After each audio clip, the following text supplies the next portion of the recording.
So, greetings and salutations, adventurers, and welcome to the Guild's anniversary week. This week, the Guild turns 5 years old, half a decade. I am already old, so this has already been going on for a good time. And we decided to celebrate with all of you with a week full of streams, talks, and new episodes of our games. We will have the faces you know so well, and some very special guests, some that you have seen before, and some debuts, so give love to everyone. And for today's talk, we'll dive into the era of VTTs. The internet came to help build connections with people from all over the world, and it doesn't matter anymore where you are. You do not need to cancel that D&D session for the fourth time in a row, and with the pandemic, we needed to find ways to keep on telling our stories and live our adventures, even if we couldn't meet in person.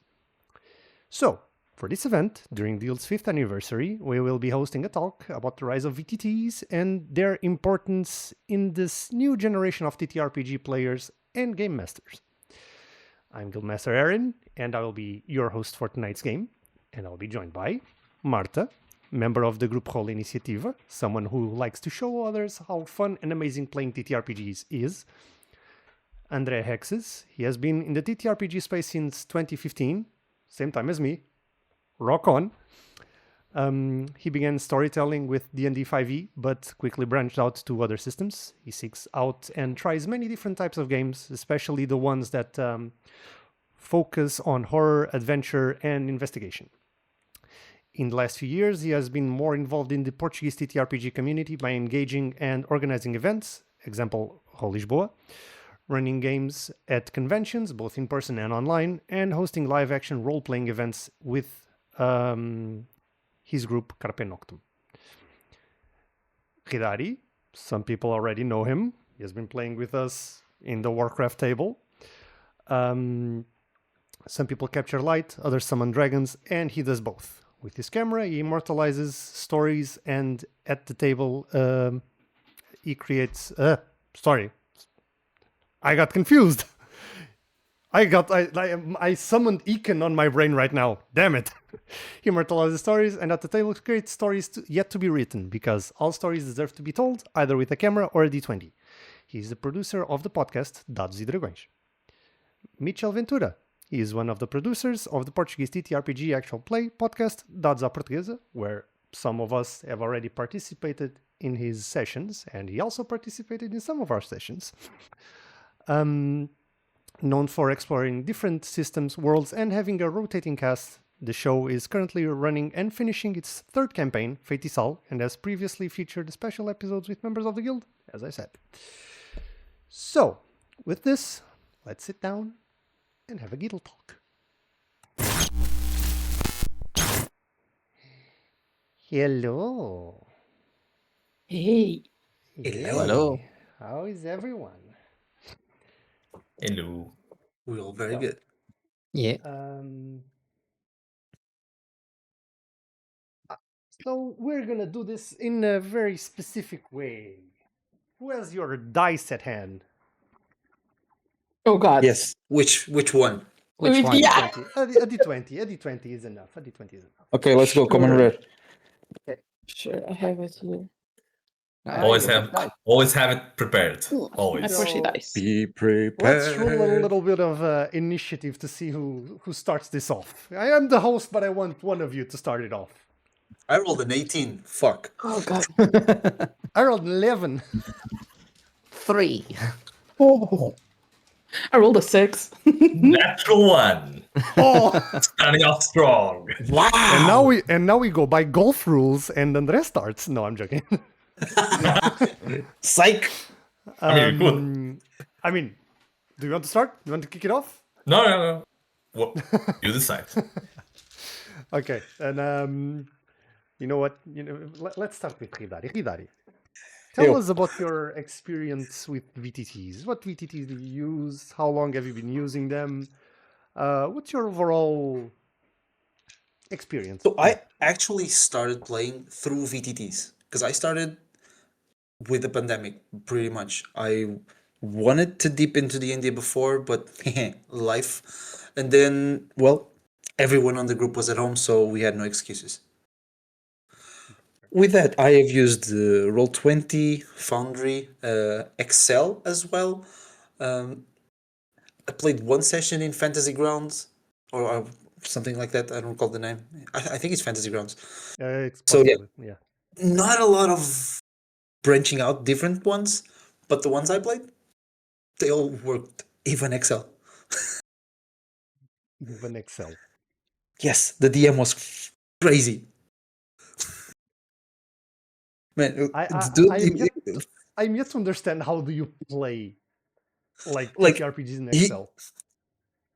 he would adjust the grids so it would be, instead of like this, to be squares, maps underneath. Hey, he somehow made it work. Then he had formulas for HP and stuff like that. I don't know, man. Dude was insane. Okay. Yeah, dude was And, insane, but it was so thus far, does any of these have like the top Foundry, man. Understandable. Foundry. Are you like a module fiend like myself, or? Actually, I try to play with the least modules. Okay. Although now that I'm playing Daggerheart on Foundry, I have a fuck ton of them. Yep. I'm gonna open my Foundry just to count them. Oh. And this is how, guys, we know that someone has a problem. No, we don't. It's not a problem if it's a solution. No, it's still a problem. Nah, I had a problem if I didn't have those modules. Confia, Joca. Confia, Joca. Não dói.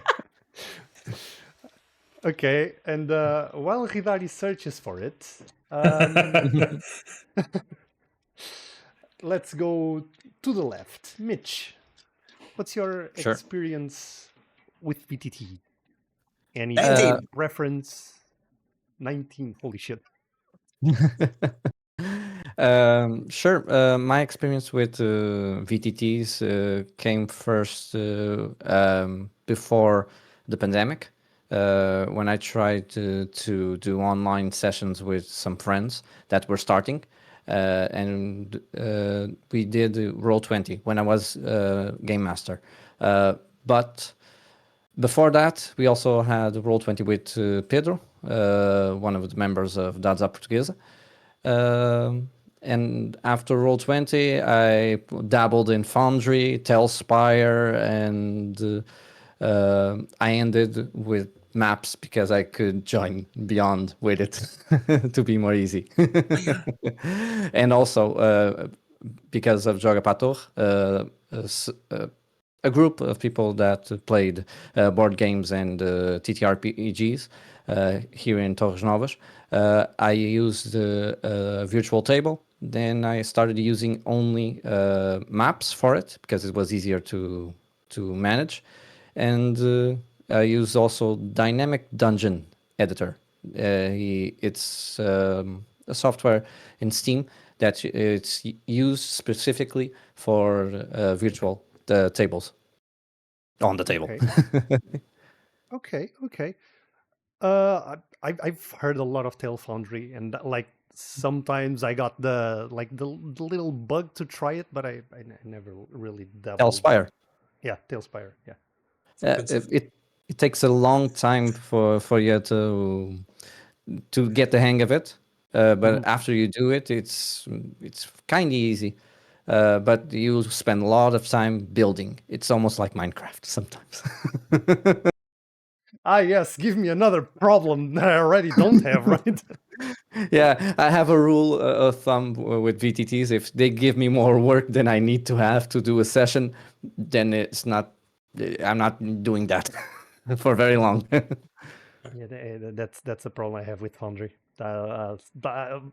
Logged into Foundry takes like 5 minutes to get into the room, and sometimes you don't even get into the room, and then you look at the list of modules and you're like, which one of you is doing something?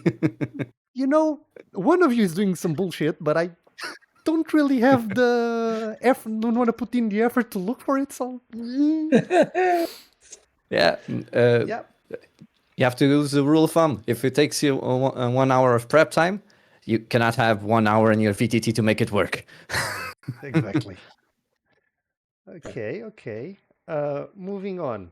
Marta. Yes. Well, What- yes. Sure. No, Go ahead. I was about to ask you the same thing. What's your VTT of choice? What's your experience Oh. with VTTs in general?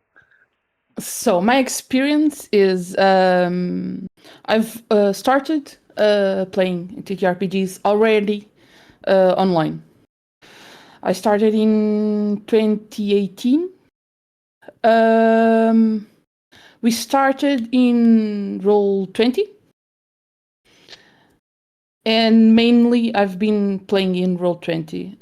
Recently I've been playing in Foundry. I've already DM'd in Roll20.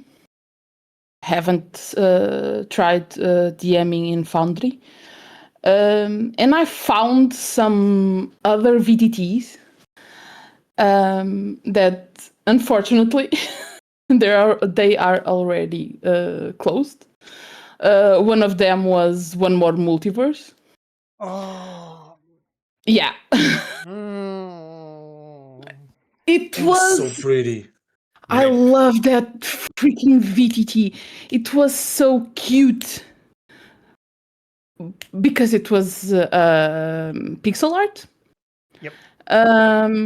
Everything was pixel art.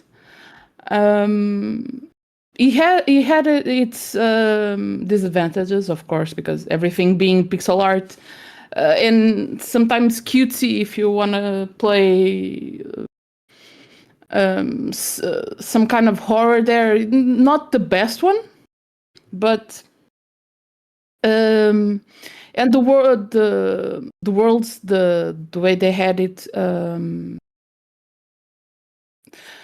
made it, they had it made.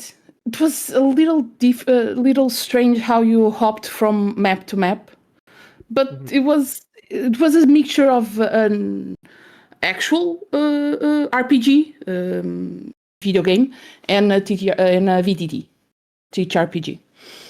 And I've tried one other that is already closed. I forgot the name. Something with an A.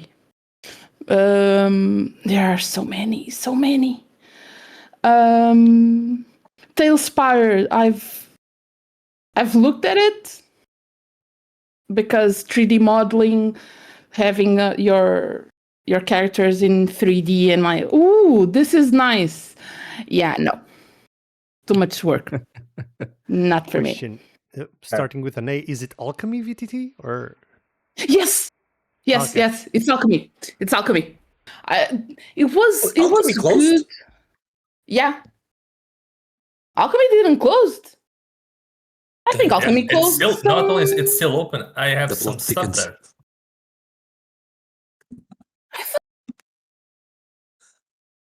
Last year. If it's not Alchemy, it's one other. Also, One More Multiverse is also not closed apparently, but you can you there's a They paid did- version that you need to be on Patreon. Yeah, they closed the public access. Let's just say. Yeah. Because the team they couldn't have a big team to work on the VTT, so to keep the team small, they had to get Close it off. Yeah. Close it off in the public access. Yeah. Overcome. Yeah, and it was also because people didn't want to lose their games, so Yeah, makes sense. Okay. Yeah. Okay.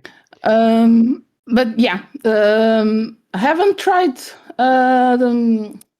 the fantasy Rounds? the other Grounds? one, Fantasy Grounds. Yeah, I have an account there. Haven't tried it yet, but I think that's. I haven't tried it because the one time I was like, yeah, I'm gonna try it. Too much work. Yeah, fair. So for me, as a DM for now, because, like I said, I haven't tried Foundry. For me, the best one is Roll20 because I know how to work in there. It's pretty Just straightforward. because of that. It has a lot of problems. That I know Foundry doesn't. I know. Oh, but Foundry has another ones. Yeah, no, All VTT. I think no VTT is perfect. It may be perfect for one specific system, but not for all. Yeah. So, yeah, you have to win some, lose some. But yeah, for now, my favorite is Roll20. Okay. Has a GM. Has a player, I'm leaning towards Foundry for now. All right. André, what about you, friend? Well, in my case, I started with Roll20. I believe it was when Rola Iniciativa was doing their sort of beginners league / West marches, where you can, like, you want to play D&D, learn how to play D&D. There's a session, and that was, I think, my first contact with VTTs. I think it was 2017, 18. Then I tried others like Tabletop Simulator. I was trying City of Mist back then, which was interesting. But you have all the assets in 3D, your character sheet. Kind of hard to navigate and to quickly access the information you want, but it looked nice. Mm-hmm.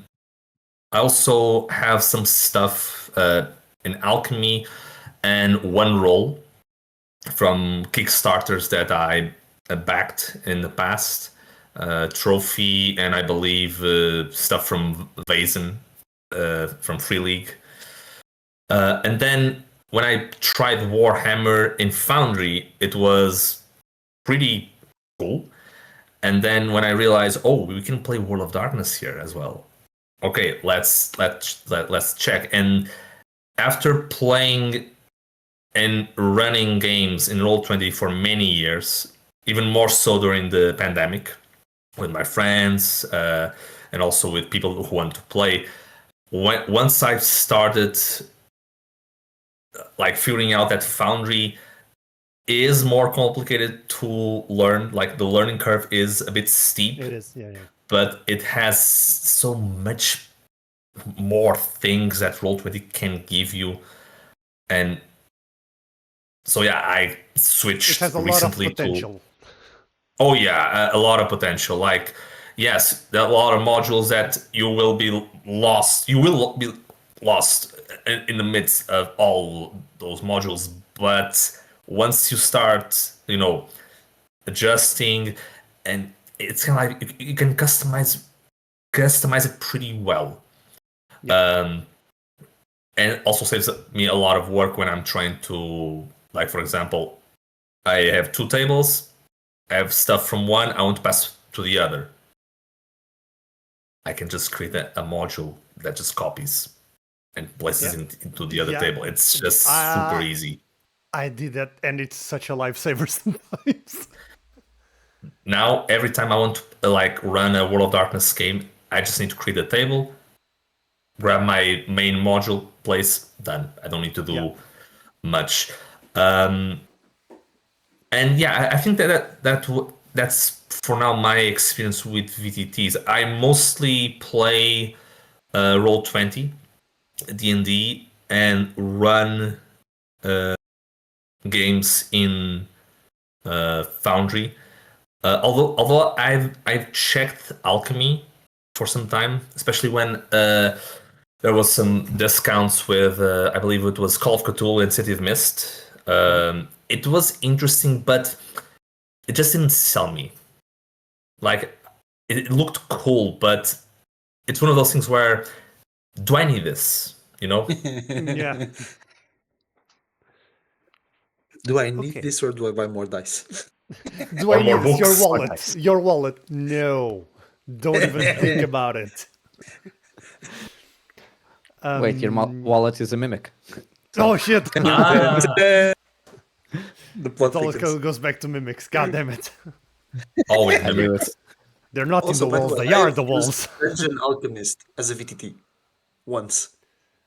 Yeah, I use that also for point of view. It's very fun. Yeah, Like, do you just program use it, like, when to you can show do- the program. map or you can do the map there, and you have an option like you can either do first person or just put tokens Top. there. The program Yeah. itself has a few tokens. It's like no one controls the fucking tokens. The DM does it all. But hey, adapt, improvise, overcome. Yeah, and if you're doing like Discord or something like that, and you do share screen, you can literally put a player or a token player and show the point of view of them, what they can see and what they can do. Okay, It's I have interesting. a program. I never tried to use it like that. Actually, might actually do something interesting with that. To be honest. And it's also great to do like loading screens of stuff. You do the map, Yeah. first person, take a screenshot. The program itself allows that. 10 out of 10. You have a scene now. Yeah. Oh, I also remember. I also played in Excel as well. It's again when I saw it for the first time, I was like, "Wait, is this what I think it is?" But when I like checked, and this was for Trophy Dark by Gauntlet Press, the same guys that made the Brindlewood Bay and the Between, which also they have an Brindlewood Bay. Excel for the Between as well. It works. Like once you overcome the fact that it's Excel, and you're gonna take some time like searching for like the information, everything is automated. Like you click on that box, your character sheet changes, and to be fair, it's only the character sheet that shows. That's it. But for the games that they make, like Trophy Dark and The Between, that's all really that you need. Nothing more. Yeah. Yeah.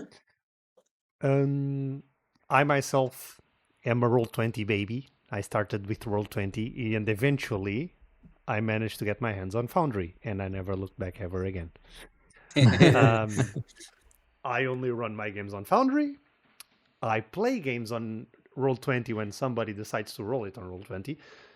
I also play some games on Owlbear Rodeo because our story weaver Alexei likes to run combat there. It's free. It's for maps and tokens. It only gives you that. Also has like dice rolling stuff there, but it's fun. We also played some games on One More Multiverse. Aside from that, I don't think I dip my toes in any other VTT. I do have Dungeon Alchemist because that was actually very cool, and I wanted it to make maps.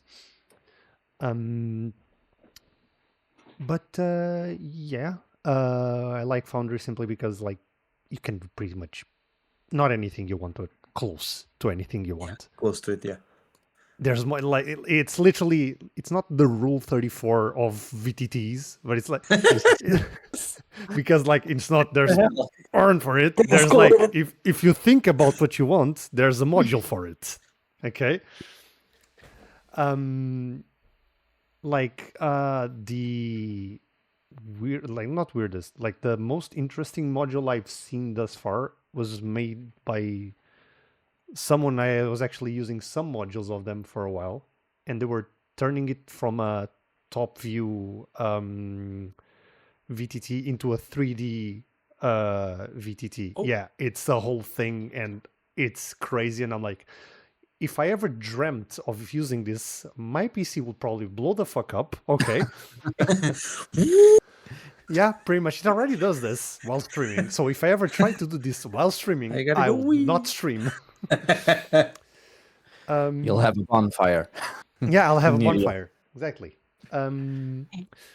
With that though, what is the thing that you fellas look more like to see? How should I question this? What is the thing that you seek out the most when you use a VTT? Is it automation? Is it visuals? What are you aiming for? Immersion. Yeah, Okay. mostly, and Like- ease of use also. Yeah. Yeah, automation enters in that Yeah. sense, I think. I think Andre's thinking. Yeah, I think yeah. There's a visual lot of stuff like ease of use, automation, but also being like flexible in a way, so you can use for other systems. Yeah. as well. Like for me, is immersion because I fell. I have just there's no way around it. I have fell into a rabbit hole that's like if you're near a fire, you will hear crackling. If you're near water, you will hear water. If the map say there can just be water coming from you, I'll do animation for that. I'll click a button and automate like a flood coming in your way. People like going into a tile and going up a floor. And I'm like, nope, not gonna happen. Water. Get in the water. Mitch, you were gonna say something. I had passed my. I don't remember. Sorry. Sorry. That's It'll okay, get it's to me. okay. It'll get to you. Okay. Somebody, Econ in the chat, actually asked if demiplane counts, which is something that we actually use on our Daggerheart games on Fridays. I don't know. I don't know if it. I don't think it does because you only Yeah. have the character sheets there, right? It's not considered a VTT. Okay, our HR went to search and it's not considered a VTT. Anymore. Okay. I They guess. started. They started as a VTT. Yeah, Demiplane. It was one of those that I also had an account from the start. They started as a VTT, but I think they didn't have that much people there, so they transformed to be like D&D Beyond. So they just have character sheets character database. sheets. Yeah. Yeah, and Yeah. for They do- other they do systems. they do have dice rolling stuff for it. Yeah. though. Kinda automates the whole process. Yeah, At least for like I've Daggerheart, played I Candela can there. speak for the rest of the games. I have Candela and Daggerheart there. You can roll on both. Yeah. Okay. That's Yeah, like Yeah, if we consider Demiplane as a VTT, we would have to consider all the other apps and all the other Yeah. sites that Yeah. exist that try to help us in some way. And for some people, it works. So good on you. But sometimes nothing like pen and paper and have fun. Yeah. That's Demiplane that needs an app, though. That actually is a good segue for what I was about to ask. Do you feel like VTTs kind of ruin quotation mark your experience if you play like live, or are you able to just VTTs are when I am home, I'm here live, I like to play live, and I'm just gonna have a good time? I'm gonna say it kind of depends on the game. Like for me, I liked to play in VTTs as a game master because although I prefer playing live in person with the players, because the interaction, the role play. Sometimes like it's hard to beat the feeling of you walk into this room and I click the soundtrack. You hear the music, like, oh crap, we're gonna face up the boss. Click the sound effects. You hear what looks like, what sounds like thousands of little footsteps crawling and creeping around. Like that immersion when it hits right, and seeing the reaction of the players, like they are in the situation, is amazing. With that being said, though, I think it also depends on the game. Like, if something that Mitchell said kind of rings true, like if it just gives you a lot of trouble for what it's worth, I mean, just Don't. play boot up Discord and just play, like just pen and paper and with the cameras just to see each other. True. Yeah. For me, if I'm in person, I play with pen and paper. I hate using VTT when I'm in person because I need to even our main campaign. We have our main campaign in VTT. I have the freaking character sheet in paper. We roll RDM. Let us roll either in person or in the VTT. If we're out of combat. In combat, always on VTT because it's faster. Yeah. Epic. So because we can roll in person, I have the character sheet in paper, and I preferred it, truthfully. But because has a DM, mixed. Yeah, I'm like Hexes, and I love music. All my tables have to have music. And that's why I rarely DM in public. Because you can't play music. I mean, because you're a portable Bluetooth like that's not sure. But the thing is, if you're on playing on an event, you're gonna mess with the tables next to you. Yeah, no, that makes sense. Yeah. It's only at home at least do that. Yeah. So to play in person, you either have to have a private room in a store or home. Because music. Like the first thing I started paying when I became a more serious-ish VM was a bot for music. The only thing that I have now I have a Patreon as well paid, but the first thing I started to pay as a DM was a bot just for me to have music, and I will go on Discord and I'm like, Creepy Woods, Tavern Happy, and it gives. What's the name of it, by the way? Give me just a sec. Maybe Bard something. No. No. Hold up, wait a minute. Let me just go to my campaign. Suncraft. Oh, okay.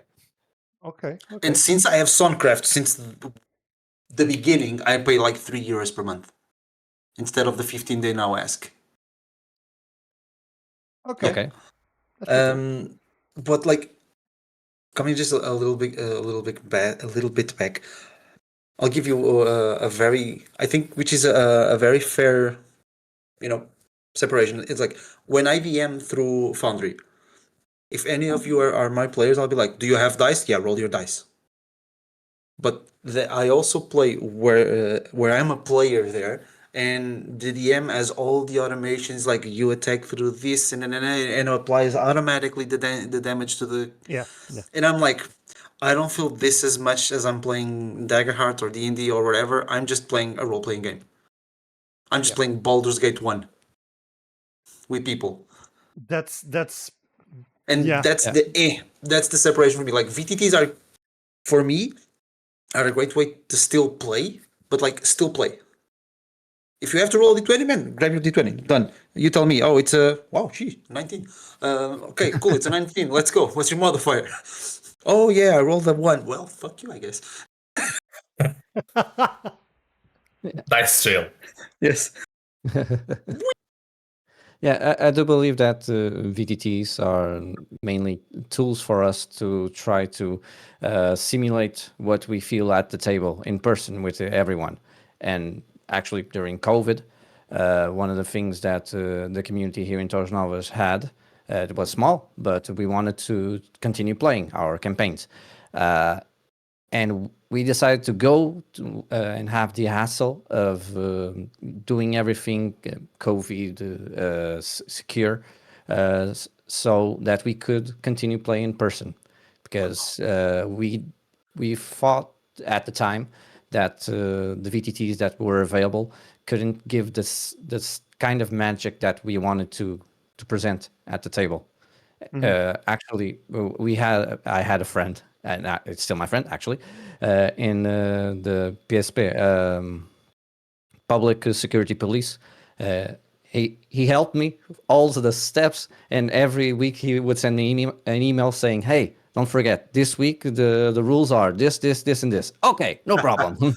Nice. Let's do it. And we persevered and continue trying to do it live. Although VTTs have grown a lot since then. And there are many VTTs trying to create what we found at the table at the first time that we played any type of RPG. So maybe that's one thing to consider. There are many because they haven't found the solution, at least for now. It's one of those cases where I think we should do this, I think we should do that, and they just... Yeah. And Yeah. that's why you have 100 million modules in Foundry. Yeah, exactly. That's pretty much it. I can't And then even someone argue uses that. 19. Yeah. Honestly, no, wait, I don't have my... or I think I do, actually. No. But you talked about D&D Beyond maps, right, Mitch? You use it, right? Okay. I have to ask. Do you Sure. feel that a VTT that only focuses on one game kind of makes it... How should I put this? I don't want to say redundant, because it's not redundant, but...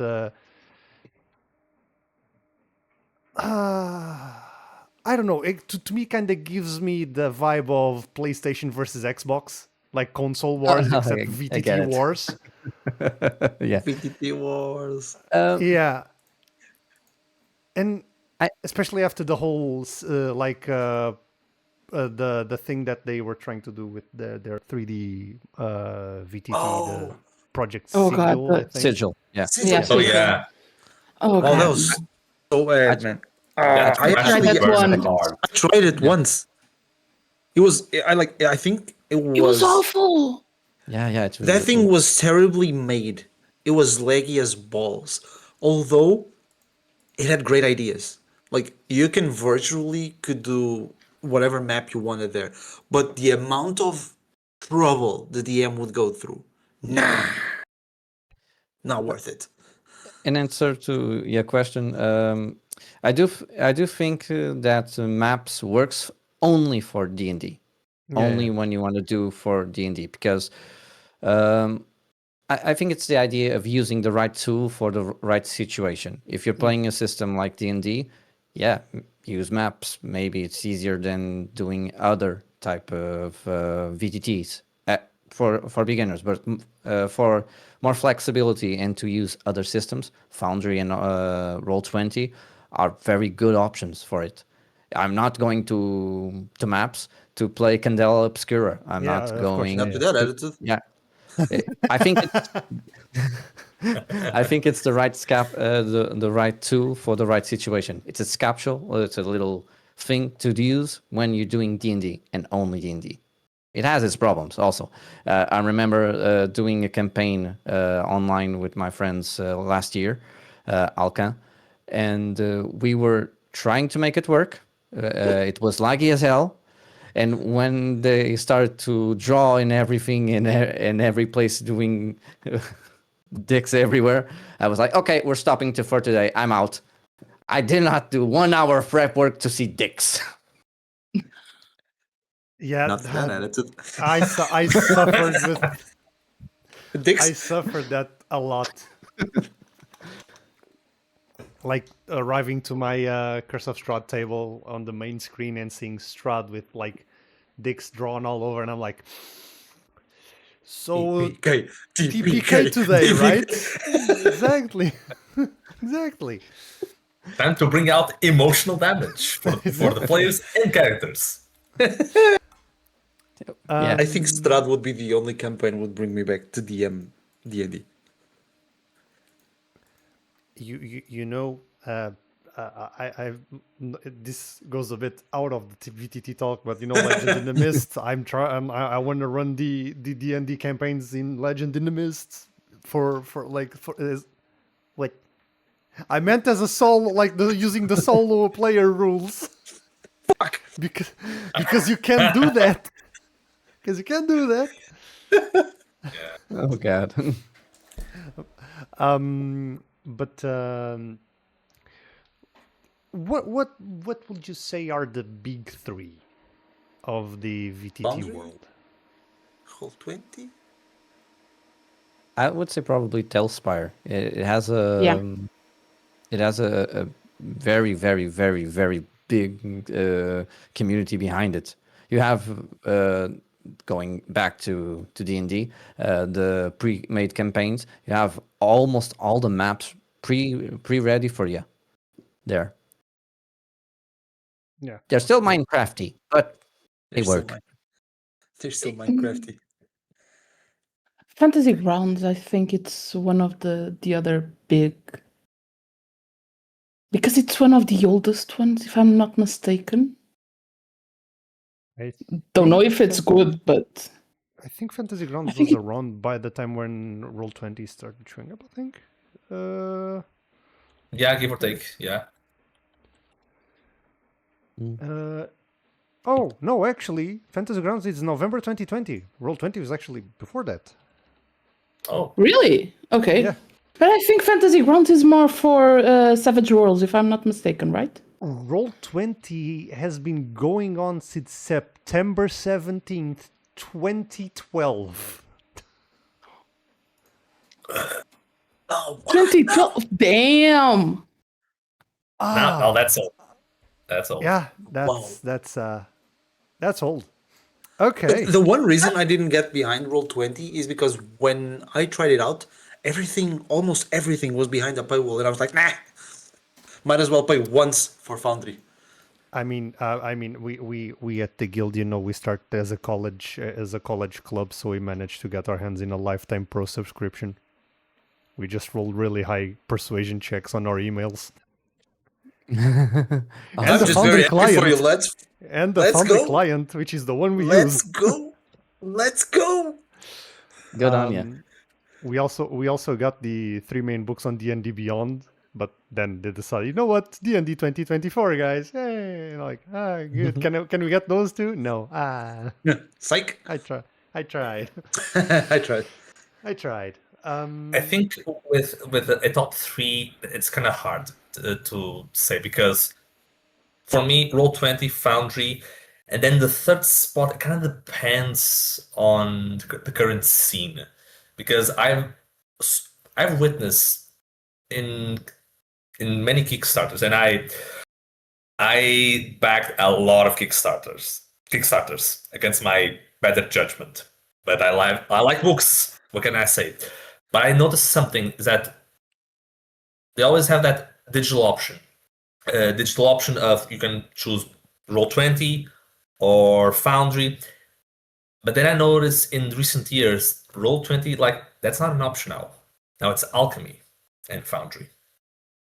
So if I would say, like, the top three, maybe I would put Alchemy. But then again, Fantasy Grounds also has a lot of play in the TTRPG community. Owlbear Rodeo, I never played it. I never saw what it is, but I constantly heard that it's pretty good at running not only combat, but like D&D in general. It's kind of like, as Mitchell said, it's the right tool for the right job. And I think certain VTTs don't lend themselves well to certain games, especially the ones that are more theater of the mind. Because why would you need a map when you can just because there's no like rules for distance and squares like Call of Cthulhu, for example, or Yeah, yeah. Vampire Masquerade. Like you can put a map, but it's not really necessary. Play. That's where alchemy comes in clutch because they have many scenes and not that much maps. Yeah, yeah. And you also get the books, because that's another thing. If you buy the book in Alchemy, you get the PDF as well, which is That's a good one. also That's very nice. cool. That's That's a bloody actually bust. really good. Which is Yeah. something that Oh, D&D but- Beyond should have done, because I have all of these books, and Wizards decided to, fuck you, get them on our platform. Like, Right? I don't know if it's Fuck, that man. if it's It's just greed. on the VTT side or on the company's side, but I think it's more on the company's side. It's on the company's Like they could just put a code It's always there. Hasbro. always It could be one of those things that could be on the bloody book, the code, for you to have the PDF version or some. You would see books going skyrocket in sales. If Like- both the virtual and the real ones were together, you could put it a little bit pricier, and they could sell a lot more books. But they don't want to sell books; they want to sell the virtual books. Those are better because there's no maintenance behind it. Just here you go. exactly. And not just that, if you had the code for the virtual books when you buy the physical ones, you'd have so many more people Yep, in D&D 100%. Beyond. 100%. Hell yeah! In D&D Exactly. Beyond and in maps. Exactly. People aren't going there because they already have probably their books in Roll20, in Foundry, in other places. They aren't going to buy it again. Why people on use D&D 5e Beyond tools? to open maps. Yeah. 5e tools, nobody. No, who What? uses 5e tools? What? Huh? That's one of the things I actually like about Free League, because I like their Vaesen, I like the wanna Year try Zero this. in general, Blade Runner, and you Ooh. buy the book there, the physical one. Here's the PDF. Yeah. Free of charge. That's such a great, It's And it's it's, an a easy simple thing, but it goes a long way. yeah.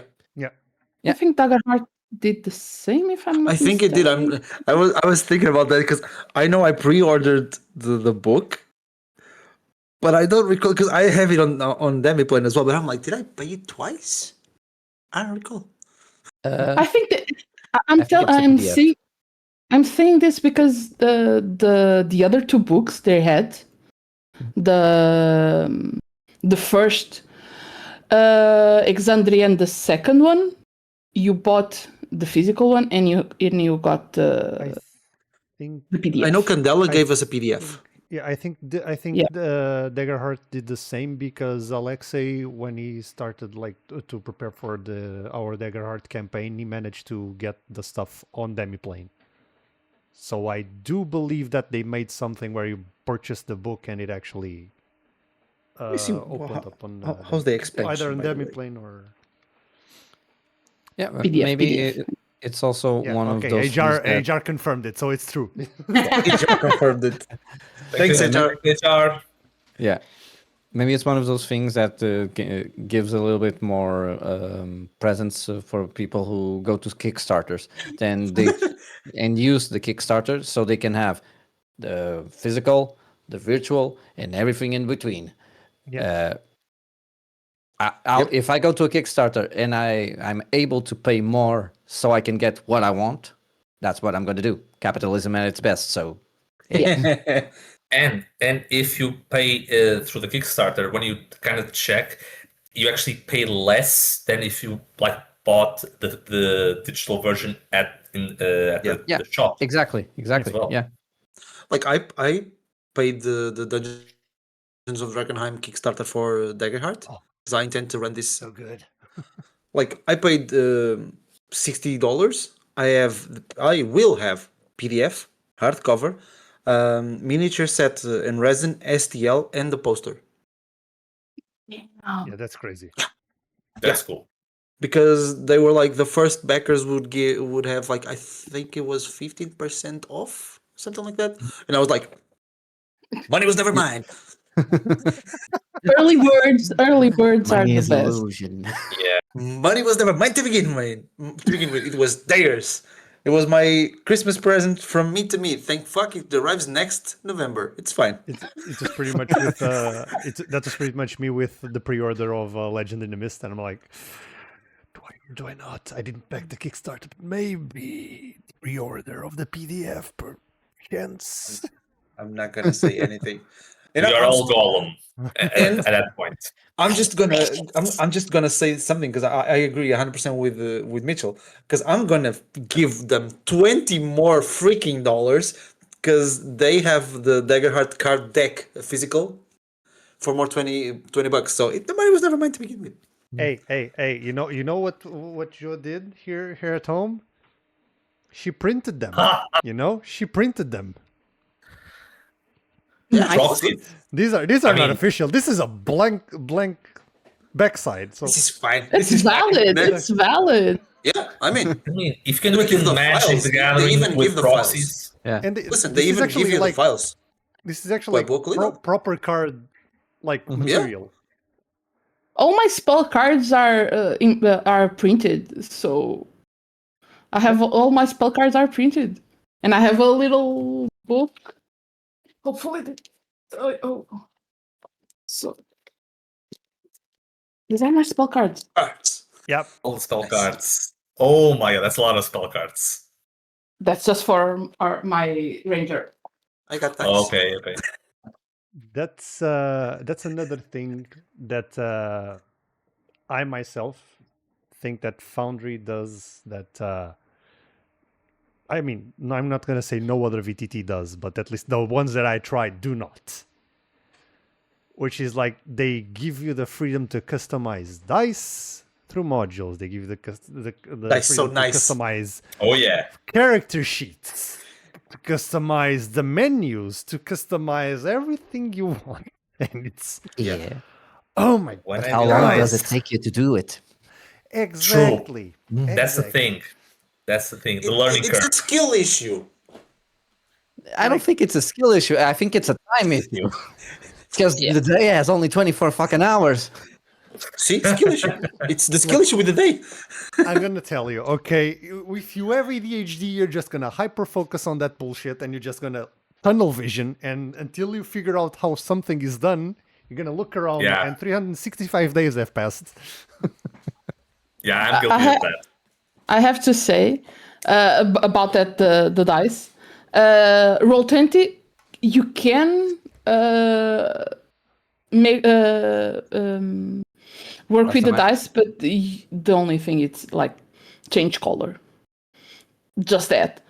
Yeah, Yeah, Foundry is way better. I remember Way using better. the dice in Roll20 way back when I think it was the first time they actually released the 3D dice, and the first time I rolled, that shit was so laggy. It actually crashed Roll20 for me, and I'm like, what Oh happened? wow. Wow. Yeah, it was mental. Damn. One thing that I always did in Roll20 that I still do in Foundry though, it's like I like my players to have something to look at even when we're not having combat. So I usually get a scene with like a pretty background that identifies what we are looking at, just for immersion's sake. And in Foundry you can actually get some modules. You can do some pretty clouds and some rain and stuff like that. Yeah. It's really great. It's really good. I don't want to hype Foundry too much because I know it has its issues. Okay, it's a laggy mess It does. sometimes. Listen, Yeah, who here that has used Foundry that does not have your game, elsewhere, has gone there and it's like your internet is closed. Yeah, it's the port maddening. forwarding. The port, we here at the guild, I use Foundry server provider that's Forge. It's $15 a month. It is expensive, but like we kind of, need it for this, Yeah. But it does solve that issue of you need to port forward your router to allow other people to enter.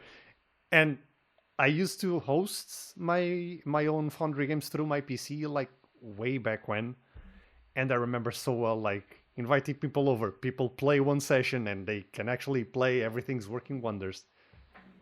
Play next session. I can't get in. What? But I didn't do anything. I am connected to another internet. Ah, maybe that's it. So I can only do this from my home. Yeah. Yep. One thing regarding VTT is that I'm observing is that you have like two sides here. Like one, as when we play online, especially in my experience, like Warhammer Fantasy, I don't think I would have loved that game as much as I do if I did not play it first in VTT, because it's crunchy, very crunchy. Like roll to attack, cool. Roll to see what you hit. Oh, now let's roll to see what disease you inflict that character. Now let's roll to see if your sword breaks, or if you roll like you're doing a spell. Okay, let's roll. Okay, you summon a demon, and 5 minions. Also, your head explodes. Kaboom. I mean, there's a lot of stuff there, but I enjoyed it. Like I really did. But I don't think if I would enjoy it as much if I played in person.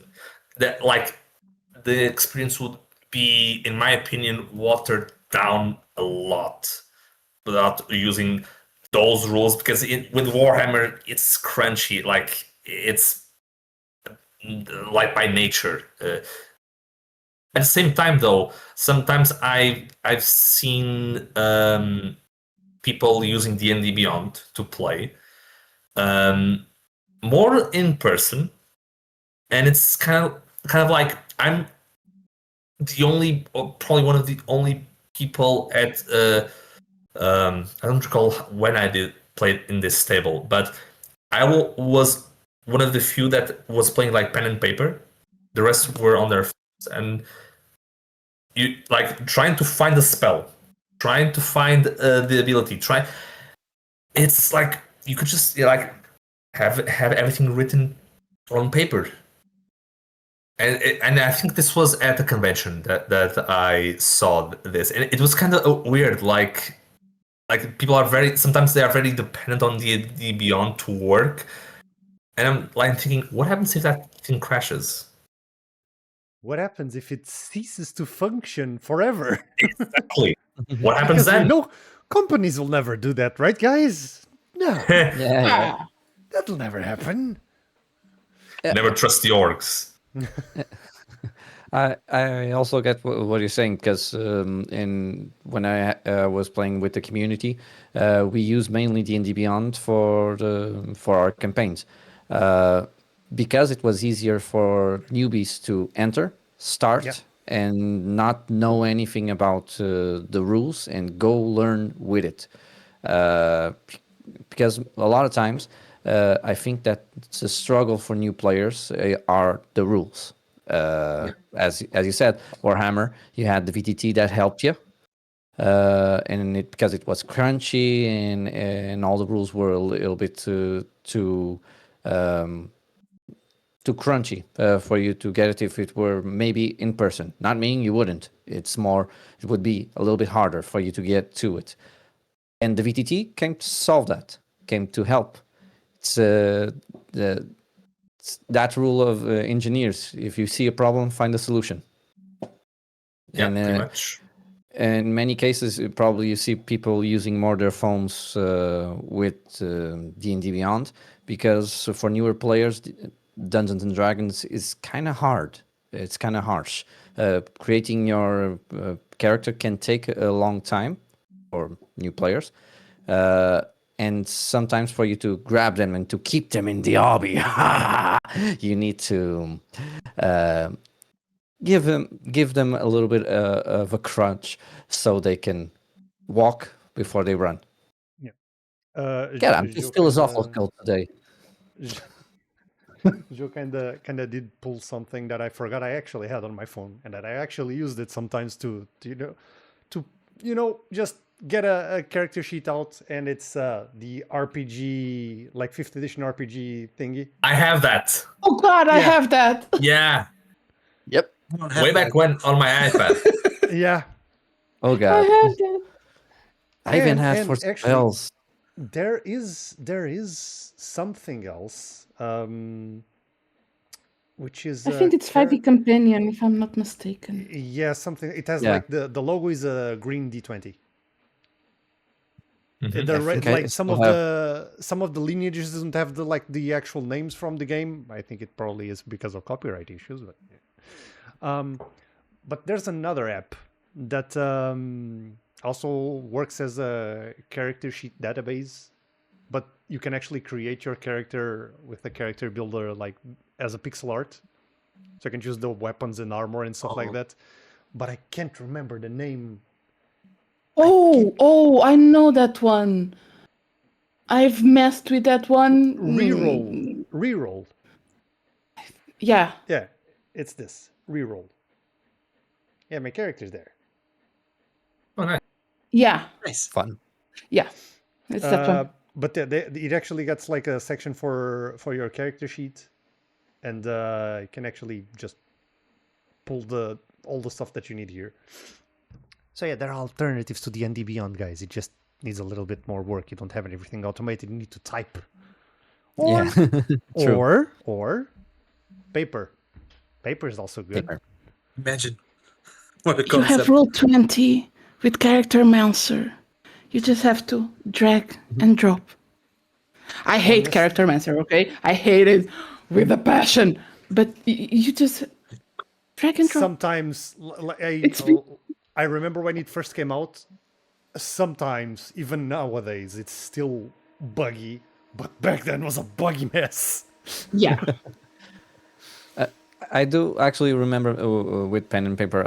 I remember that in Joga Pato, near the end of it, we made with Carlos, the designer, a designer, booklet for the characters in our West March campaign.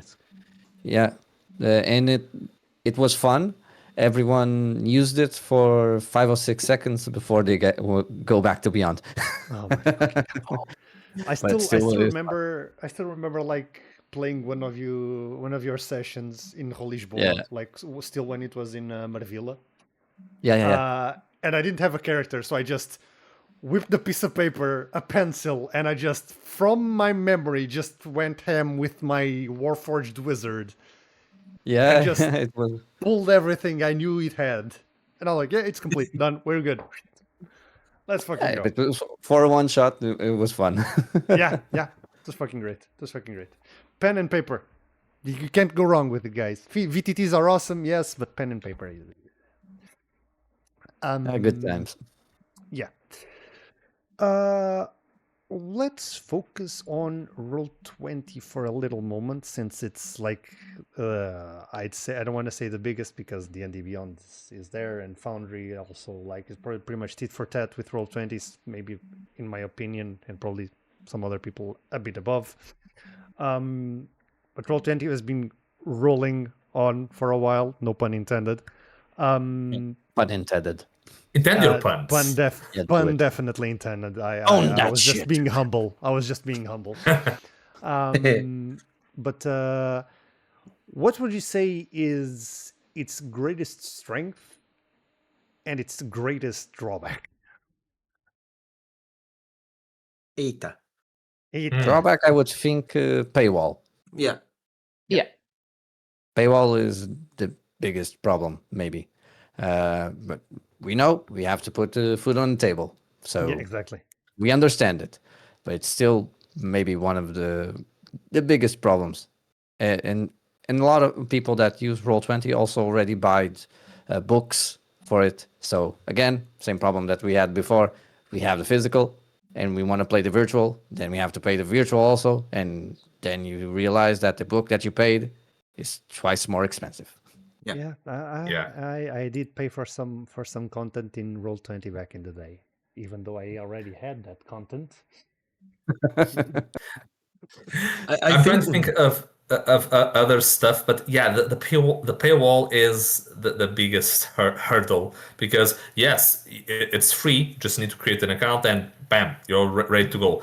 The problem is when you look at the limitations that that free account gives you, and then you look at the paywall, then you look at others that give you everything you need without being behind the paywall.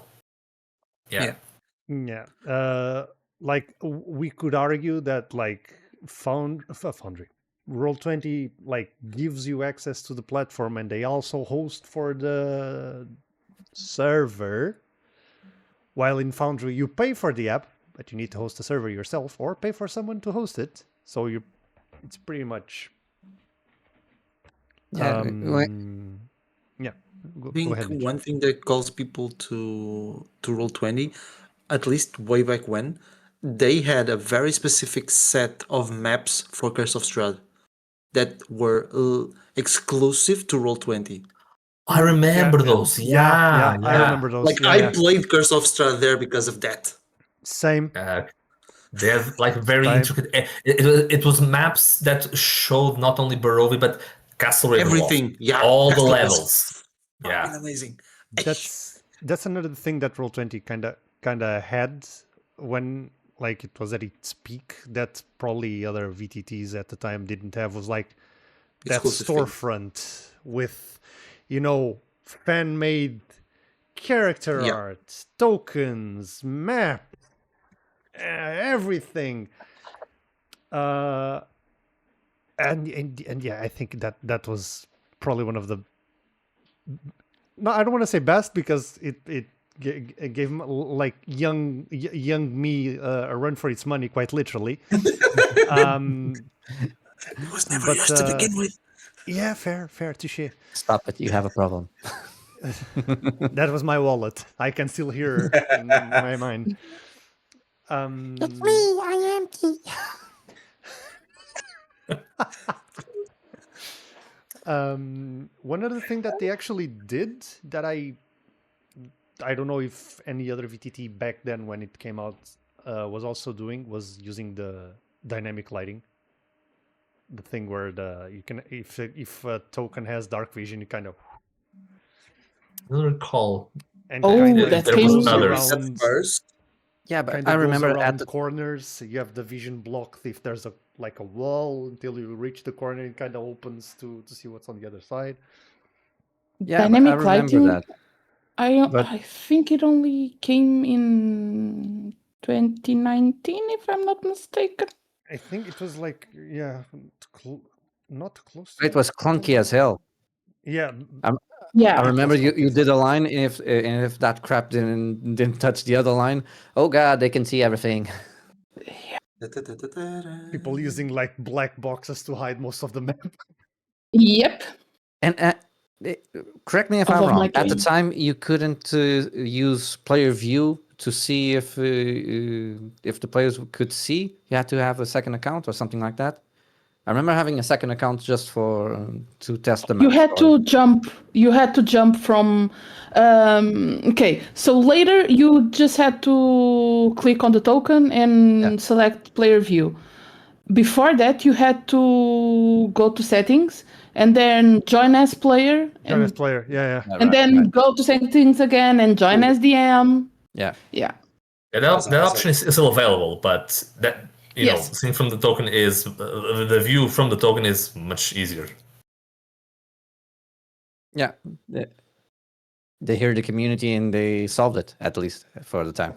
Good. Yes. I do think that maybe that's also going back to the topic.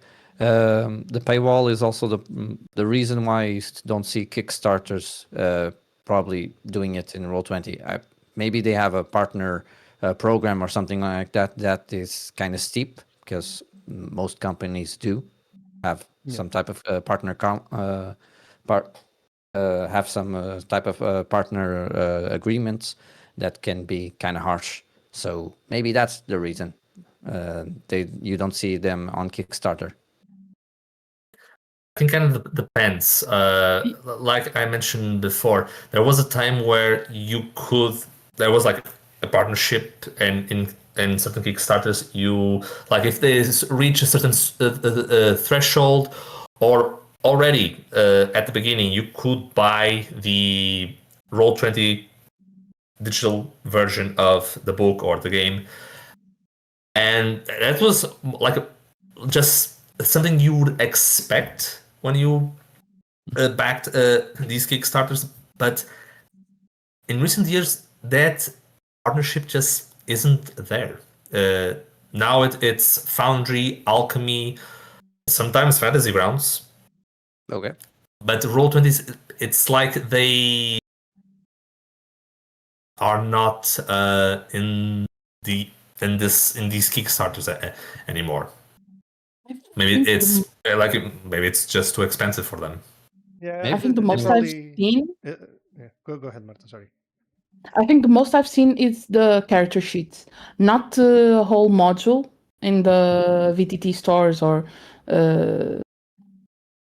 edited for Roll20, but the character sheet in Roll20. Because if I'm not mistaken, I've backed twice the dinosaur books, and I think both had the VTT add-ons or thresholds or something like that. And I think it was for the character sheets, even for Foundry and whatever other VTT they were talking. I think it was just for the character sheet, not the whole book. But I can be mistaken. It was a while ago. And in Yeah. papers was that. Sorry. Yeah, and that's why there's also been a little bit of a vacuum for places like Demiplane to build upon. Yeah. Demiplane is mainly for your character sheet, and they have a lot of systems behind it. I remember when I backed Avatar, one of the things that was there was like, yeah, you have Demiplane also. I don't know what that is. Let's find out. But Demiplane is integrated with Roll20. Oh, it is? Yes, Really? if I'm not Did not know mistaken. Yeah, if I'm not mistaken, Yeah, it is. It is. Demiplane was bought by Roll20. So that's why they don't join any Kickstarter. That makes sense. We are Okay, that's okay. no, it makes sense. Dun, dun, dun. Evil bastards. And the I plot believe thickens. that another one, Vampire Masquerade, also has that integration with Demiplane as well. Yes. Yeah, they have a lot of systems with them. If I'm Alien not as mistaken. well. I have seen Alien there. You have the 3 from World of Darkness, you have Alien, you have Marvel. Cyberpunk, Marvel, As well. and You have their own version of Dungeons and Dragons. Pathfinder, Starfire, Marvel Multiverse, Vampire, Cosmere, Cyberpunk, Cosmere. That's right. Avatar, Here. Alien I have RPG, to read that. DC-20, Fallout RPG, Candela, Hunter, and Mutant Year Zero. That one I didn't know. Cosmere, one of the games that I always wanted to play, but I never had the chance. I want to read the books first, but that's a whole other. I already read them Ballpark. twice. Twice. Damn. Damn. My voice would like. Again, hyperfixation, you know? Yeah, Sometimes I you am- forget to go to the bathroom and eat. Listen, I am not do the judging. healthy. I am not Some- judging at all. Some people do the healthy part of hyperfixation and they read books. Other people do the bad side of hyperfixation and try to get spells working on Foundry so they can have animated spells. And Oh, Not reading. I'm not reading it, it's audio. oh, okay. still Ah, counts. Still It's counts. still healthier. It's still healthier. Actually, Judgment. if I remember, I had the audio play for the God damn it! Now I'm having a blank. Oh, this drama by Graphic Audio. Yeah. Graphic audio from God damn it! Now I'm having a blank. Now I have to go find it. See what you did? I just saw you looking See around. what you There's a did. Fly. It's a mosquito. Bloody hell. It's okay. It's okay. You'll This is find fine. it. We believe it. This is fine. While Mitch searches for it, since you're already focused on Roll20, let's move on to the to its younger adversary, Foundry VTT. What are some of its qualities or strong points and some of its weakness? We already talked about some, like the whole your internet's closed problem when you try to host it yourself. Yes, Yeah, like that was mainly my issue because I used to, as I said, I used to host my own streams on my PC, and at my home with the Ethernet cable connected, it recognized it as my own internet, and it was like, "Hey, we're grand. You can invite whoever you want." As soon as I grabbed my laptop and took it to Joe's place before we lived together, connect to the internet, you need to port forward. Your internet's closed, and I'm just like. Huh? What? Pardon? Hello? Yeah. So Reality I is had to disappointing. cancel. I had to cancel quite a few sessions because of that. And why? Yeah. Because the character sheets were there, and I mean, sometimes we made it work by print screening the character sheets and just send it to everyone. I've done that. Yeah. Marta can confirm. I've done that, and it's so annoying when that happens. Improvise, adapt, overcome. Listen, Honestly, internet trying to stop us from playing. No. joke's on you. We never needed We're internet to too begin with. obsessed by our characters. As a player in that regard, because I haven't DM'd in Foundry. As a player, what I find better than Roll20 is like you select a token. I think the Roll20 you can do that, but maybe it's either behind a paywall or it's recently thing that I didn't know about.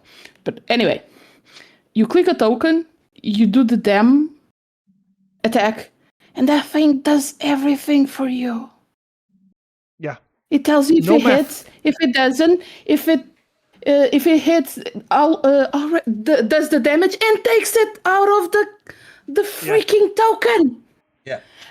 When I was playing another session, and the DM said, "You just need to click the token, and it does everything." And I was like, "What?" Yeah, it does everything, and I was like, Personally, I don't like it.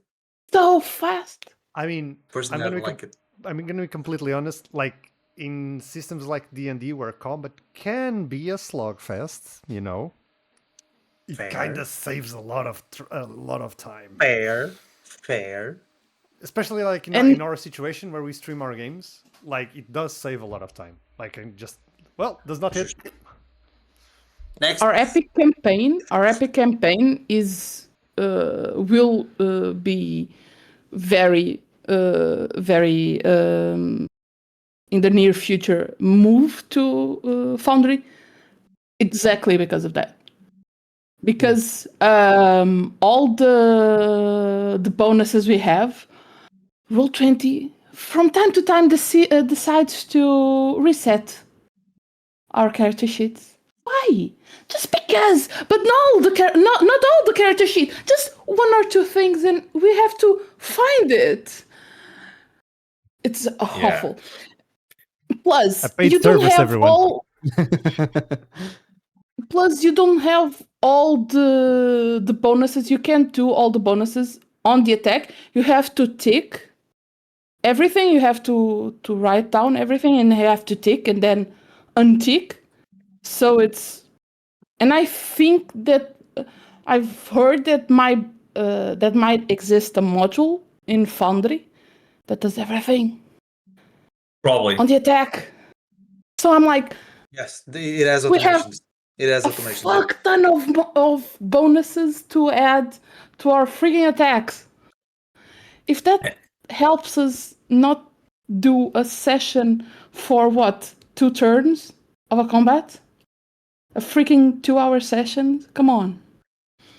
Not only that, but it also kind of cuts with, because I'm also a player in that campaign, and sometimes I have to write learn the code that Roll20 uses for commands, so I can write specific stuff because of my character's abilities that simply don't work with Roll20's macro system. But with Foundry, it would, in theory, fix a lot of those issues. Even when I was playing Warhammer, the other thing I kind of like is that I haven't seen this in Roll20, but the thought that you can look at your character sheet and then there's like a tab where you can see where the XP is going if you're using XP, right? It's also good. Like, oh, what did I spend this XP on here?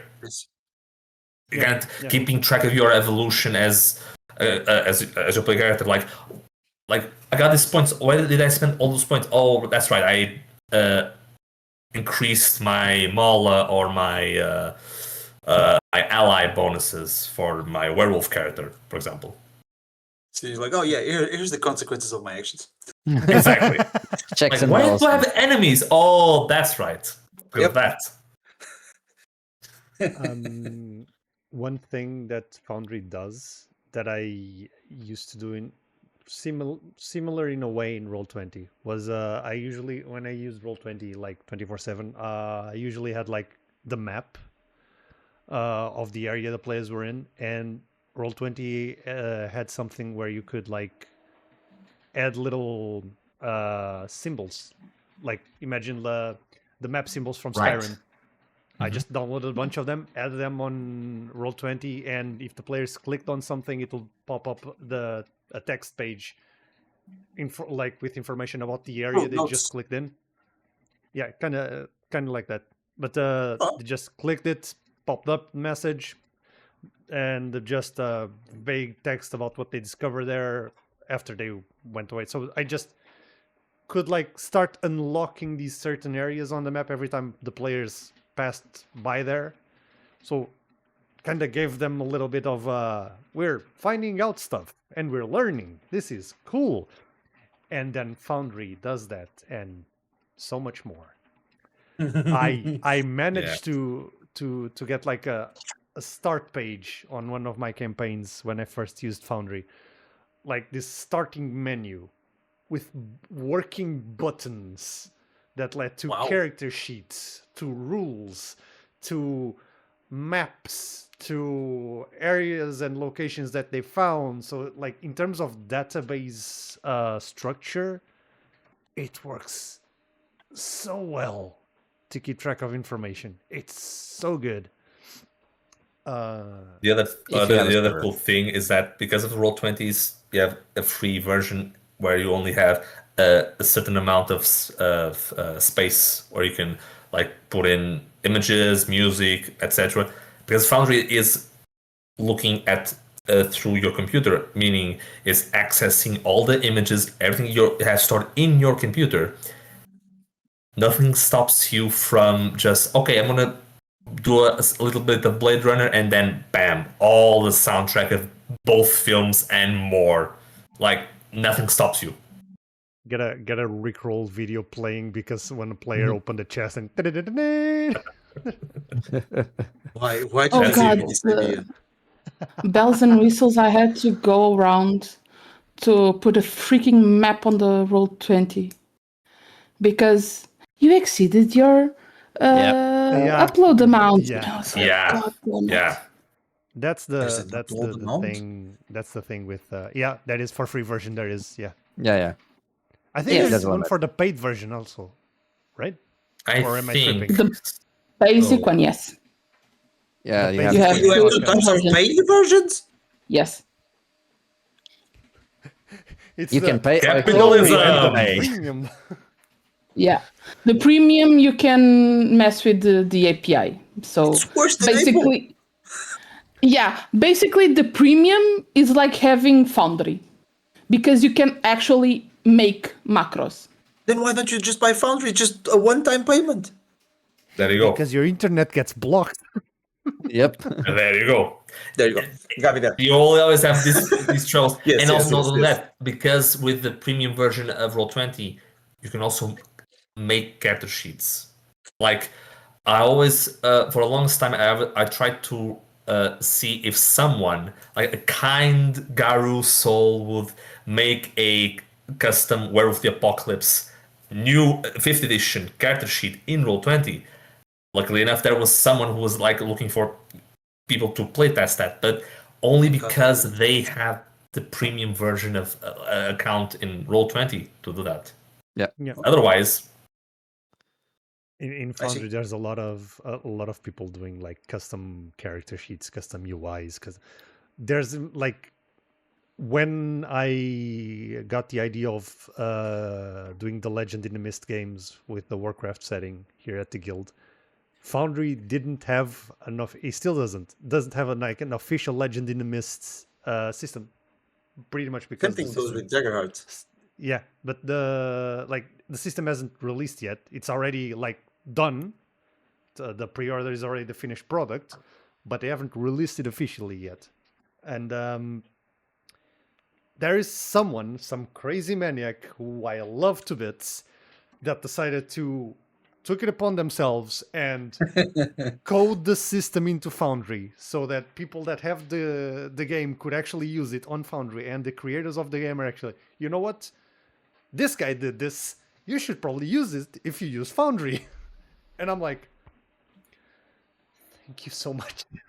Actually, the same thing happened with Foundry Born. The Darrington Press actually reached out to them, and they're like, "You guys are doing an amazing job. Please keep doing it." Yeah. You're gonna say something, André. yeah. Also, the other thing that's cool about Foundry is that besides that thing of you pay once and that's it, the fact that you can obviously there's some hoops that you need to and hurdles that you need to overcome, but have your modules there that you can then charge through Patreon, so you can get some money out of the content you're creating. But also it's a platform that's flexible and customizable enough that for certain niche RPGs, it's doable. Like to create the system there. Like for example, who here knows about Lancer? Nope. Okay. I don't know the name, but Never I played. It's Never played, but yeah. I do know. It's an RPG about mechs. It's created Tom Bloom. He made that RPG. It's well known. It's published by Dark Horse. But he also made another RPG called Kane, which is a batshit insane RPG that mixes Jujutsu Kaisen, Chainsaw Man, SCP Foundation, and for some reason Persona, all into one. It's incredible, but it's very specific. And with Foundry, there's already a module that allows you not a module, sorry, a system that you can play. Yeah. It's not perfect by any means. I think it still needs some improvement, but you can play because somebody went through the trouble, or a group of people went to the trouble of trying to code everything, and now you can actually play it online with your friends. God bless the internet. Another thing that Foundry also does, there are a lot of those battle map artists, like Forgotten Realms Studios, not Forgotten Realms, Forgotten something. Actually, no. It's actually a group. I think it's a group of artists, not an artist. Forgotten Adventures. Forgotten Adventures, Crosshead Studios. These are like people that dedicate themselves to create like maps, usually battle maps. They do their content for like Wonderdraft and stuff like that, where you can create your own maps, but they also do like Foundry integration. So basically, you can actually build a map in Foundry. So you just grab the boxes and crates and wagons cool. and shit and just spread it everywhere. Yep. And it's actually really cool. It's actually really cool. It does save you the hassle of doing it in another piece of software. Saving Dungeon it. draft. Import it into Yeah. Foundry. Yeah. It does save you a lot of trouble. And yes, Dungeon Draft. Yes, it's great. I have it. I also have Wonder Draft. They're both great. Yeah. But For Roll20, I use mostly for Dungeon Alchemist, using to create the can we maps. add the animated maps on Roll20? When I was playing on Roll20, I couldn't. But No, It is possible, but believe. premium account. Yeah. I believe. If you want to pay, you can pay. You can do it. like Foundry can also do it. Audacity. Foundry can do it, but like if you don't optimize that, you're probably gonna have like a buggy mess of a map. Just Yeah. I'll just do my little, thingies and that's it. honestly, something that Foundry does have it's even though you host it on your side or on your server or whatever, it's also dependent on the other person's system. So if there's a player with a potato PC, that shit's not gonna run. Oh bro. yeah. Yeah. Oh yeah, that has happened to me. Marta, you're Same. muted, by the way. I think at least I can't hear you. Oh no! Yes, I am. Yes, I was. You can do that on Alchemy. Alchemy, you can do. You can use the. You can put a battle map there or a scene, and in Alchemy itself, you have the. You don't. You had that. Oh, okay. Okay. Dun, dun, dun. Marta is talking to somebody behind the screen. And the plot thickens. I'm still muted. No, No, you're not. No. you're No. not. We're Oh. listening. We're listening. Okay. So you on Alchemy you could you put the battle map there, and you could change the lighting and the time of the The time atmosphere. of day. So if Yeah, it, yeah. if it was raining, Sunrise, snowing, sunsets. and yes, Yeah. FX Master, let's go. Yeah, FX Master, great module. I use it. Times. Another module that probably really Everyone few people uses. no that really few people use, but I did because I'm a fucking idiot that just likes to world build. It's a freaking calendar module. Oh, Oh yeah. yeah. Yeah. I use that one.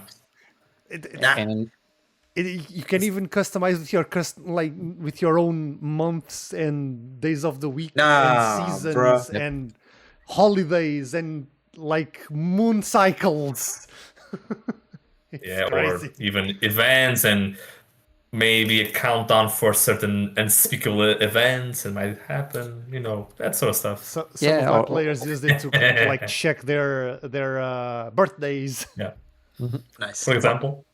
Yeah. or having players that throw clay to the wall, telling, "Oh no, I cannot do Saturday or whatever because it's this day." Okay, writing it down. Let's do this. Oh, Yes, give me more. He just remembered me of a stupid thing that happened to me in Tale of Gods. Like, the most basic ass fetch quest. There's a dude that needs an item. It's for his daughter dowry. It was the simplest, like, it was this on the second session, I think, or third, like really at the beginning. And he was like, "Oh, thank you. I almost have nothing to give you guys, but thank you. Yeah, invite us to the wedding. Now I have to do a wedding episode." Oh. Oh, damn. When's the wedding scheduled? Go to the calendar app. You can. Yeah. Those motherfuckers are keeping track. I said the wedding was like in a month and a half, and they're like, "So how many days did we take to get here? Oh. How many days do you get to take here? Because we need to be there for the wedding." I'm like, I'm not getting away with this. Next time, you put that wedding 1 year away. With luck, they forget it. Listen. Or make I them fucked up. choose either go to the wedding or save the world. Wedding. Nah, man, it's Yeah, wedding. they're gonna Wedding. go. Priorities. Let's be honest here. They're going to pick the wedding. Priorities. Listen, if we were the Exactly. players, we'd be like, yeah, wedding. Yeah, but we're not. We're the GM, so Yeah, we have to do the wedding. and that's not a hassle at all. What, 20, 40 NPCs, different names, all with the gonna be last fine. name, You can different do it. They're all accents. named Bob. Or Hi, Jeff. Bob. Brother, Bob. Bob, Bob. Hey, Bob Bob. Barman, They all are goblins named Boblin. Bobby. Boblin the Goblin. man. The third, the second, the first. I think one of the cool things, in my opinion, that with not only with Foundry but with VTTs in general, yes, they're useful because if I want to play with all of you, the only thing we can do is through VTTs because I'm very far away in another country, another continent to be more specific. So it kind of helps. But I think the other thing, the really cool thing, it kind of also introduces new people to other RPGs. Like, I like Call of Cthulhu, Lovecraftian horrors, Eldritch horrors. Yes, I love that shit a lot. The same goes with Vaesen, Cult, Divinity Lost. But then I saw, as one does, Humble Bundle, and they have this promotion of Delta Green. Yeah, Delta Green, which is it's kind of like Call of Cthulhu, but it's what? Sorry? The money was never yours. No, it begin was with. no, it's not. It's from the Elder Gods, of course. But the thing is, it's X-Files with Call of Cthulhu. Oh, okay, this is interesting. And the Humble Bundle not only gave me the PDFs, but also the modules in Foundry, both in Foundry and Roll20. Whoa. Which it was a pretty good deal. And that allowed me not only to get a lot of stuff for like again, it was a good deal, but also now I can play or GM these adventures either through Roll20 or through Foundry. Yeah. Because like the starter set is all there. I don't need to spend extra because yes, it's all prepared, but that's the thing. It's all prepared. I don't have to, again, with the issue of time, spend hundreds of hours just tweaking and creating everything from scratch when everything's already there. I might need to adjust some stuff, but honestly, sometimes it's through these deals that one comes into contact with other RPGs, and with all the stuff they're ready for one to learn how to play or GM. Yeah.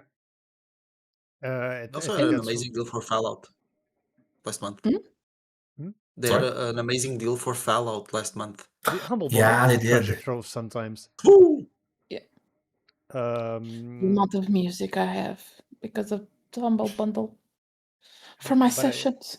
I do You have no think idea. that VTTs in general that actually do like the campaign modules and stuff like that actually are a lifesaver sometimes because they actually leave everything prepared for you.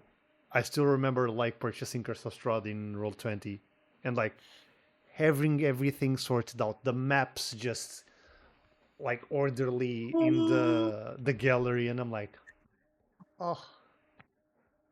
The walls already, the thing that blew my freaking mind was that the walls were already made for dynamic lighting, and I'm like, Oh, yeah. Yeah. Is I this lost. real life? Yeah, no, I lost a good amount of time just doing walls on the on Roll20. It was crazy, and when I saw that, I was just, thank you. And when all of your players don't have the same module, because why have it when you ask for it? Why have it? Then you have to do the freaking black rectangles on the fucking Yeah. map because the one player who doesn't have the module sees the freaking map, all the map, all. Oh, right. Yeah. Yeah. Yeah.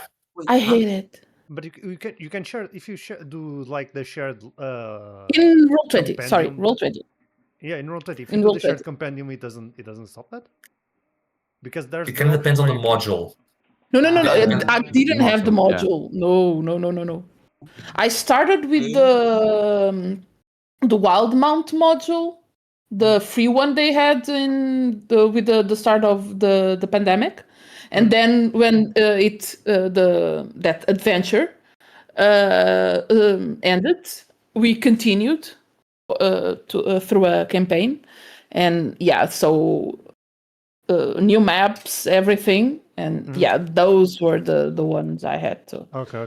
Because I remember that like they did have like a limit of uses of that feature, but you could share your compendium with your players in that specific room. That saved me a lot of brain cells. No, I hate it. I think one of the things that most companies did right in terms of when the pandemic hit was when they realized that people were staying at home. Like, oh, so now we can focus more on our stuff. So because we have to, because otherwise people will someone else might show up. Again, it did help that like certain companies just, oh, you want to play? Free module. Oh, you want to play? Free book. Like no extra charge. Yeah, no, It did help a lot during the pandemic. Like when at the time, I think it was through drive-through. Like each week, oh, here's pretty much all 20th anniversary editions of World of Darkness. I'm sorry, what? For free? I don't care. I'm gonna get those. Like, same goes with Van Alver, Lost Mines of Van Alver, an iconic adventure, free during the pandemic. Yeah. I think I got mine on Roll20 because of that, actually, if I'm not mistaken. Yeah, I think same. Wizard, yeah, I have it also. Wizards during the pandemic, every freaking day for a month, if I'm not mistaken. Every freaking day they gave something away. Yeah. Either on Roll20 or mostly in DM Guild. True. Yeah. So many adventure modules, like old ones, but remade for 5th edition. Mm-hmm. So many, I have it all, of course. But it all changed when the Fire Nation attacked. When Foundry attacked. God damn it. War. But that's the thing. I think it was when the pandemic hit that most of the VTTs started appearing. Paying attention. Yeah. Also. Yeah. One More Multiverse, if I'm not mistaken, appeared then. It was freaking cute again. Foundry actually was in 2020, if I'm not mistaken. I think it was Foundry VTT. Sorry, I was muted. Yes, it was 2020. Yeah, it was 2020. Right. Yeah, I think Alchemy was also. I think it developed during the 2018, 2019, but then it kind of released publicly 2020. The release was 2020. It was already like before that. It was already available, but I think it was like in beta, if I'm not mistaken, or I have it yeah. for 4 years. I have it already for 4 years. Damn. I think Tailspire was older. Was before the pandemic, if I'm not mistaken. But then again, Tailspire is higher.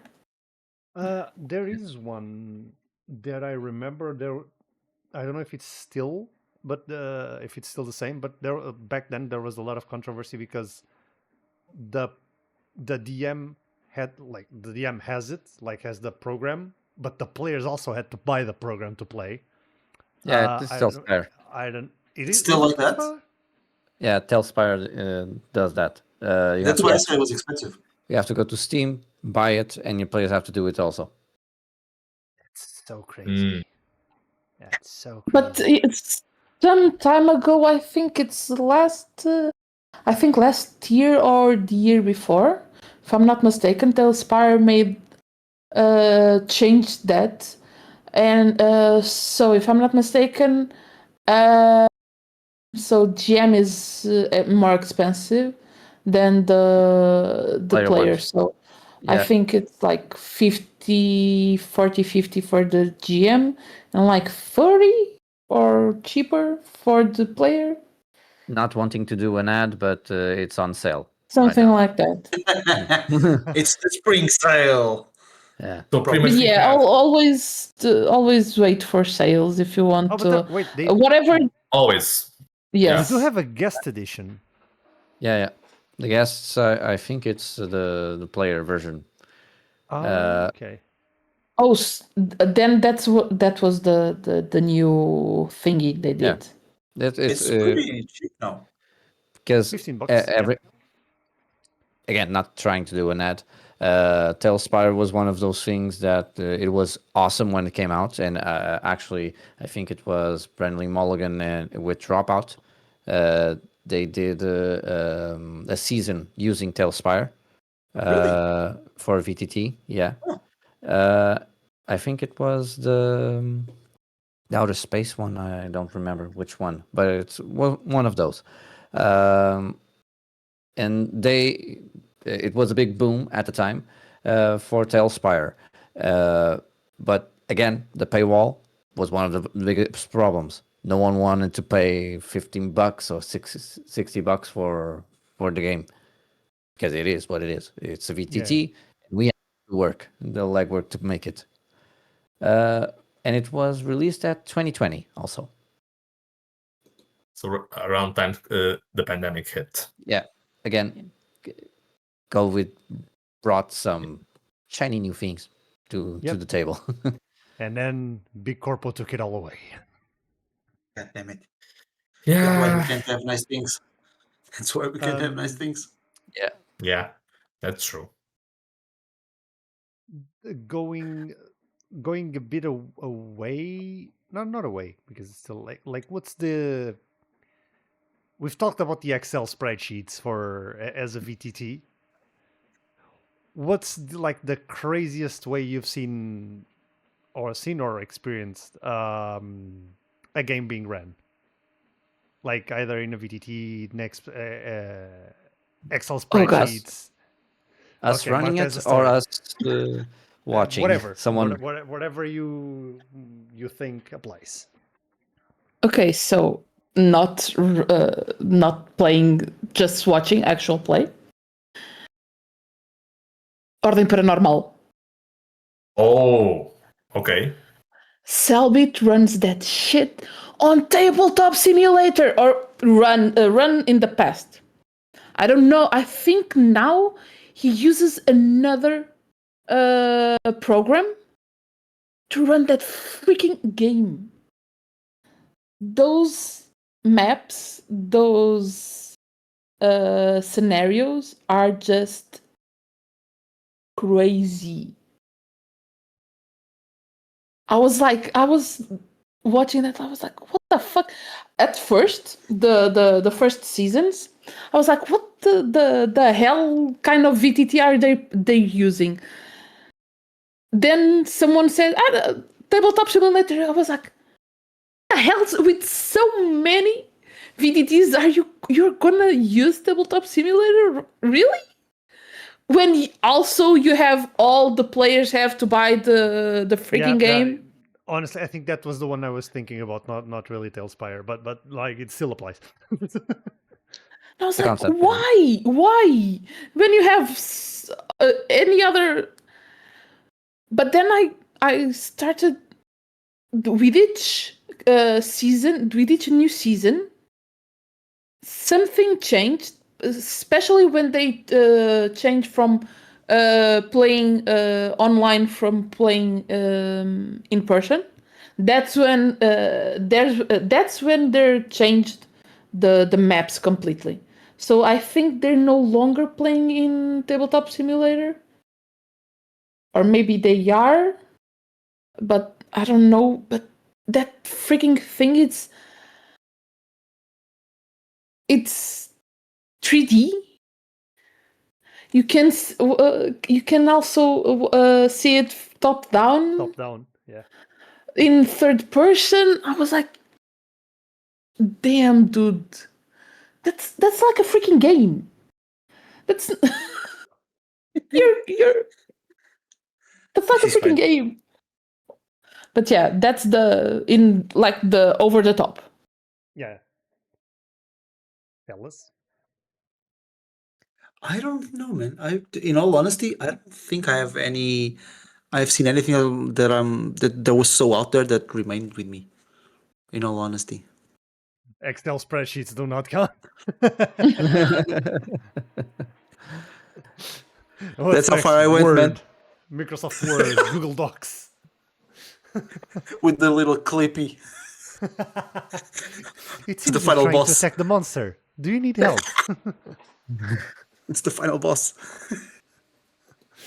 I think the most craziest thing was not with Excel. It was with Foundry when I was playing Warhammer at the time. Like the fact there was animations, but also I might misremembering here, but it kind of blew my mind how, first of all, everything was automated, so you don't need to do anything, just roll, click, done. But also the fact that I think there was like animations that like blood on certain effects when there was combat. From someone who was just playing Roll20 and running with Roll20 for many years, when I was exposed to that, I was like, I need this. I just need Spoiler. this. I don't care. Like, take my money. I don't care. I need this because I want this for my games as well. I can speak for the Excel spreadsheets, but when they run well, it's kind of like this. What kind of sorcery is this? Like this should not shouldn't work, but it does. But it does work, and it works with, like, when I played the between Excel wizards. on the Excel spreadsheets, like the fact that the phases of the session, the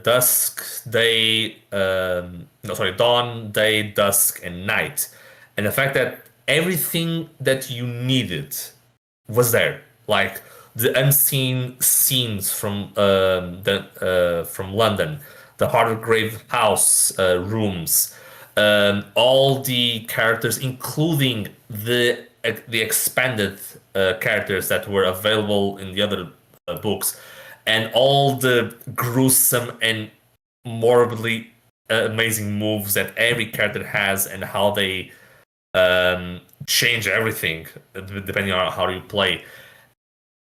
Like, yeah, I think Excel is a valid way of playing. It's gonna be tricky to have that running smoothly, especially if you want to automate every single aspect. But honestly, if it works, like, why change? I wonder what the first guy that ever did that just was thinking about. You know, it will really be a banger to run a D&D session on Excel. Probably next to the guy that thought, what if I paint with Excel? Oh my god. Hmm. Oh, dude, I forgot It- about that.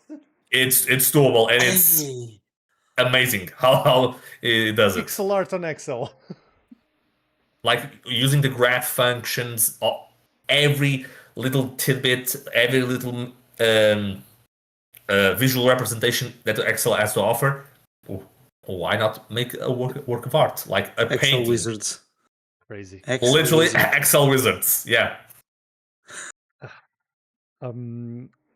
The craziest thing I've ever seen in running like a TTRPG game.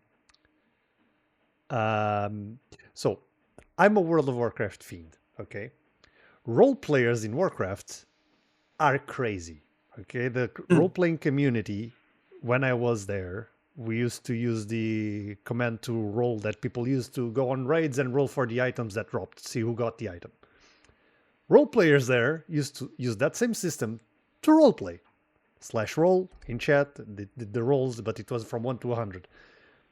I leave, come back, they have a whole like character bonus system for stats and stuff, and I'm like, where did I go? where did this change so much? And then I found out about this little private server, World of Warcraft private server, where everybody is a game master. Okay, it's a roleplay dedicated private server. There's no other aspect of the game. There's no PvP, there's no PvE, there's no quest, there's no nothing. The world exists, the creatures are there, but it's only roleplay focused, and people can create their own phases.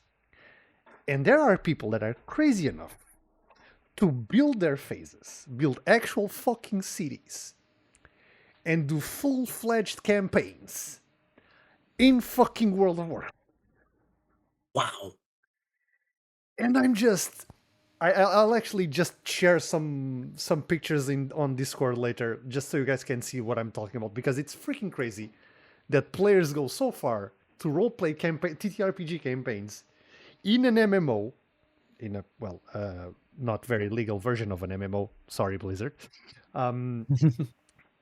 but creating whole ass maps and cities and locations where they can just bring their friends inside and just role play for like 3-4 hours or even more with their own like rolling system and bonuses and modifiers and whatever. Insane. What the fuck? It's mental. It's mind-boggling, and yeah, that's probably the craziest way of running a TTRPG that I've ever seen.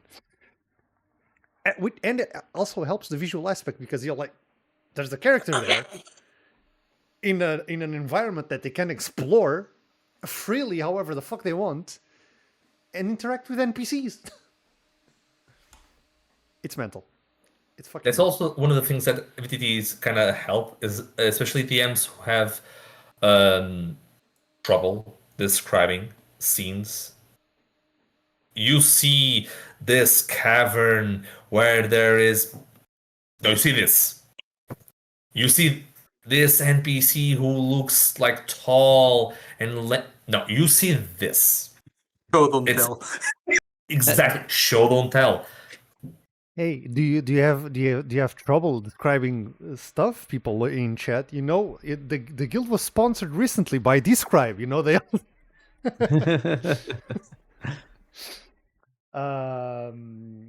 But yeah, I do agree. It just helps with like, this is what you see. Making a face. Job's done. Even if it's a paint stick figure, it always helps to visualize what are you actually seeing. Seeing it, but also where you are as well. Because in person, we have miniatures, we have maps, but sometimes there's like limitations, specifically the size of the table. With the VTT, you don't have that issue.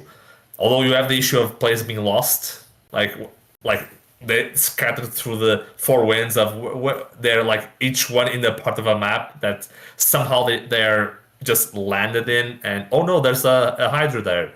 Oops. Yes, they split the party. Oh no. Oh no! Rola It Iniciativa. isn't the consequences of my own actions. Yeah, Rocks fall. Everybody dies. in person, I also used a second screen for that same reason, and then I but I realized that it was a clutch, not doing the work of describing, so I can show it. Yeah. And then I go back. That's true. and- Yeah. Okay, That's true. so actually nowadays I use the second screen only when I'm the game master. I only use it when I'm doing scenes with a whole lot of NPCs. Instead of I'm saying you're talking with X, Z, or Y, I just change the image, change the accent, and here I go. So remember, Riddari, when you need it for your wedding, get Books. images. And Remember,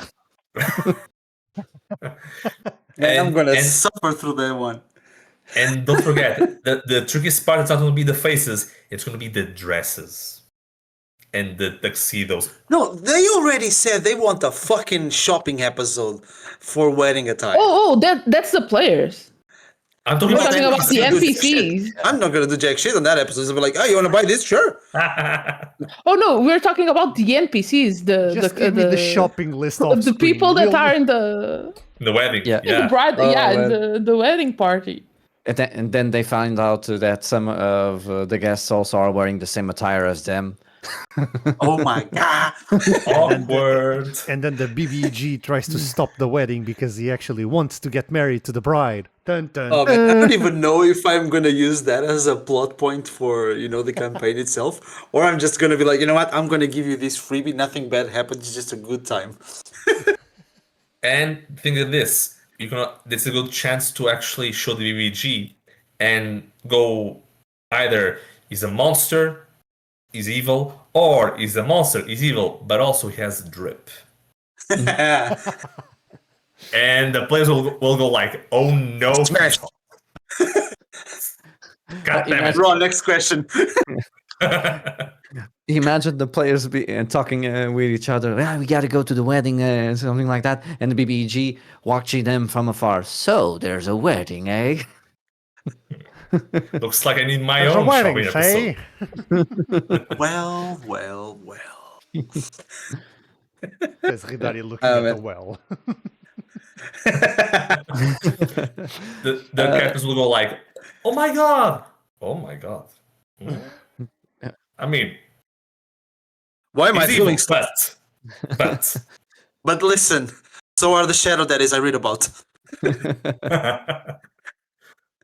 God. Just to wrap it up because it's already getting late. Yeah.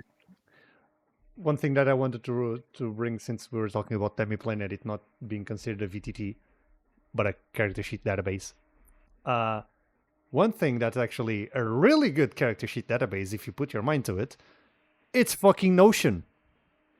True. Oh yeah, Obsidian. True. Notion Or Obsidian, yeah. I use actually haven't Obsidian. explored Obsidian, but I managed to find like a character trap. sheet that somebody actually programmed It's a trap. into Notion that actually does the dice rolling and everything. Yeah. And it actually works fucking well. It's crazy. Like if you click like the box to get proficiency on a skill, it actually automates your modifiers and it just leaves everything there. It's so good. It's crazy. I that somebody have did heard this. people that run stuff through Obsidian. With the add-ons, they run campaigns through Obsidian as well. Obsidian VTT when. Okay. I could never. I mean, And you also have World Anvil, especially for DMs. Yeah. that's right. Yeah. Yeah, Never I used it, to actually- be honest. I did Neither use have it.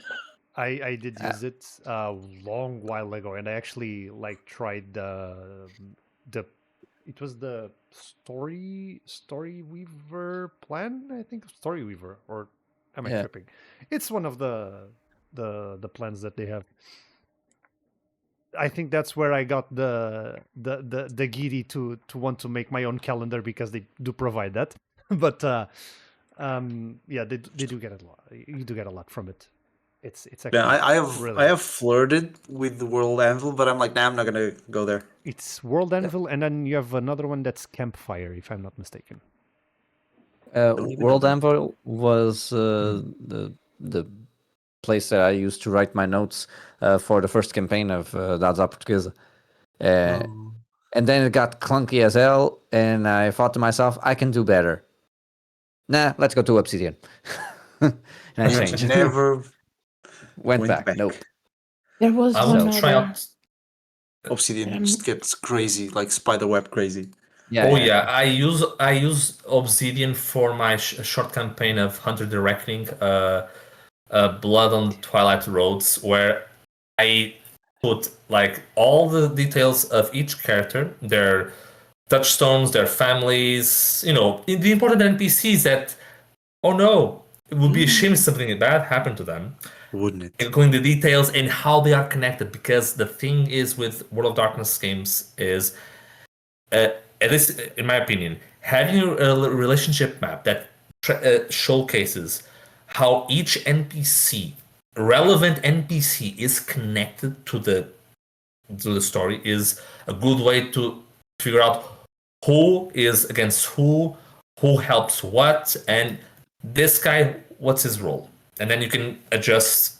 And with Obsidian, I only tinker it a bit. I wish I had a bit more know-how, but I also hear that Notion has the advantage of people releasing already pre-made modules, so you just click and you just edit and fill out your campaign notes, your NPCs, Yeah. and then Yeah. you just go on from there. That's cool. Yeah. There was It's- one other that I'm trying to remind myself, I but I remember can't. there was a piece of software that kind of worked like World Anvil, which was like it can be used for TTRPG campaign creations, but it's more it does work both for that and writing, world building actually. But basically, it's a piece of software that you downloaded and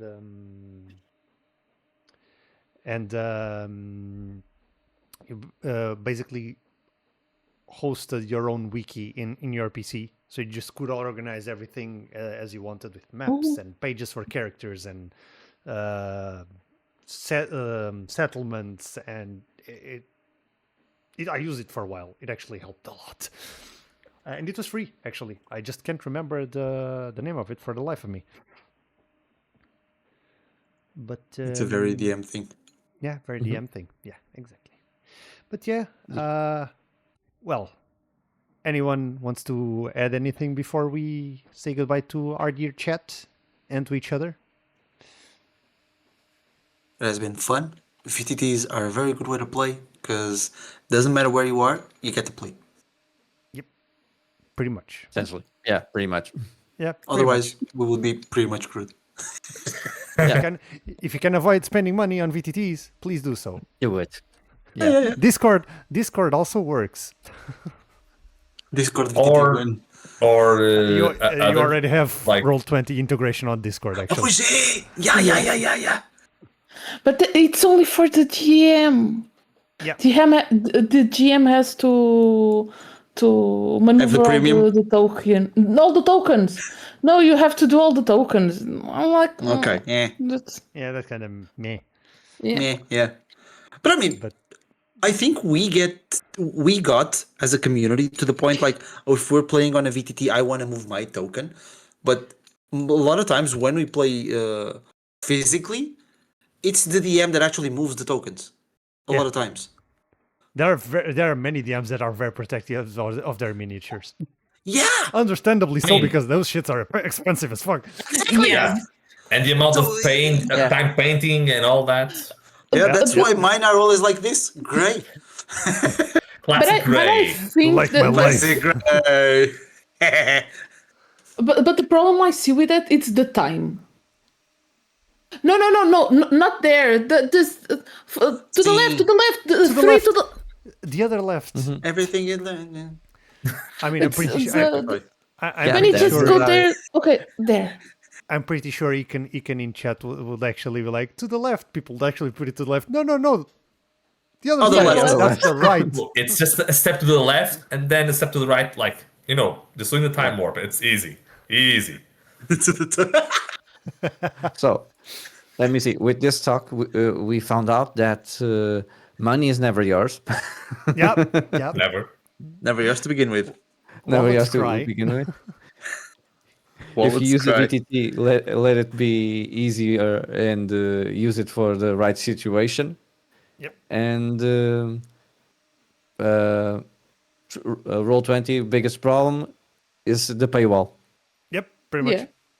pretty much. And Yeah. you have, I shared with the chat earlier a document.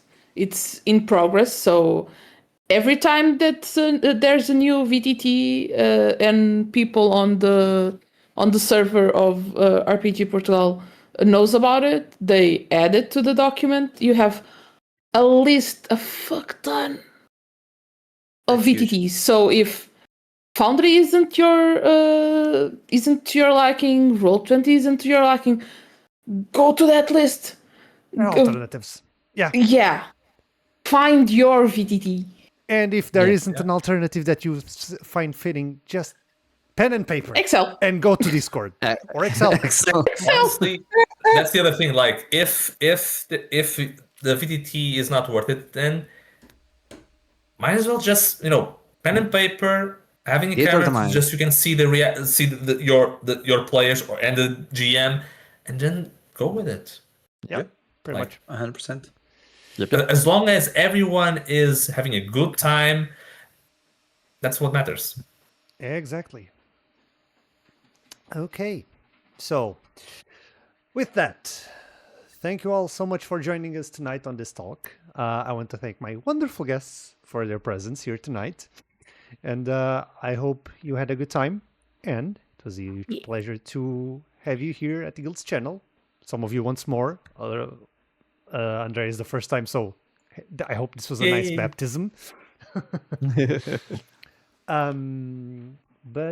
Yeah, to everyone at home, if you missed this talk or you wish to rewatch, worry not, we will post it on our YouTube channel, and you can also listen to it on Spotify or any other podcast listening platform of your choice. Thanks a lot to Mitch down here that actually provided us with a way to do it.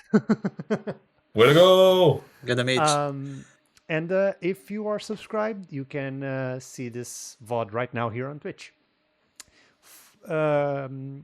Also, join us for Lexi Justitia tomorrow, our Portuguese campaign, run for our Video Master Aryn. And tomorrow, and in actually 15 or so minutes, will actually be the Guild's birthday. So the Guild will turn 5 years in a few minutes. Easy to Let's believe. go. Let's go. On Thursday, we return to Barovia with Curse of Strahd Reloaded, with me as your Dungeon Master. Friday, we'll have a new talk, a little game you may remember called Roll for Confession. And this game that was previously run by our Lord Keeper Joe will be hosted by our story weaver Alexei. And our guests will be Daniel Carvalho, Trengo Maximus, and Story Dad Aryn. So Saturday we will not have cartographer. I'm sorry, Yaznek. I know if you're in chat, I'm really sorry.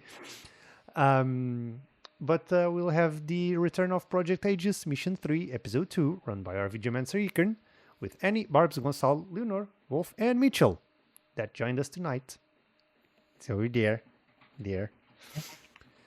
And yeah, once again, thank you to our guests, and thank you all for watching. See you guys tomorrow.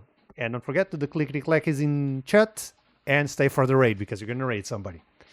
So yeah, bye-bye, fellas. Bye. Bye. See ya. See ya.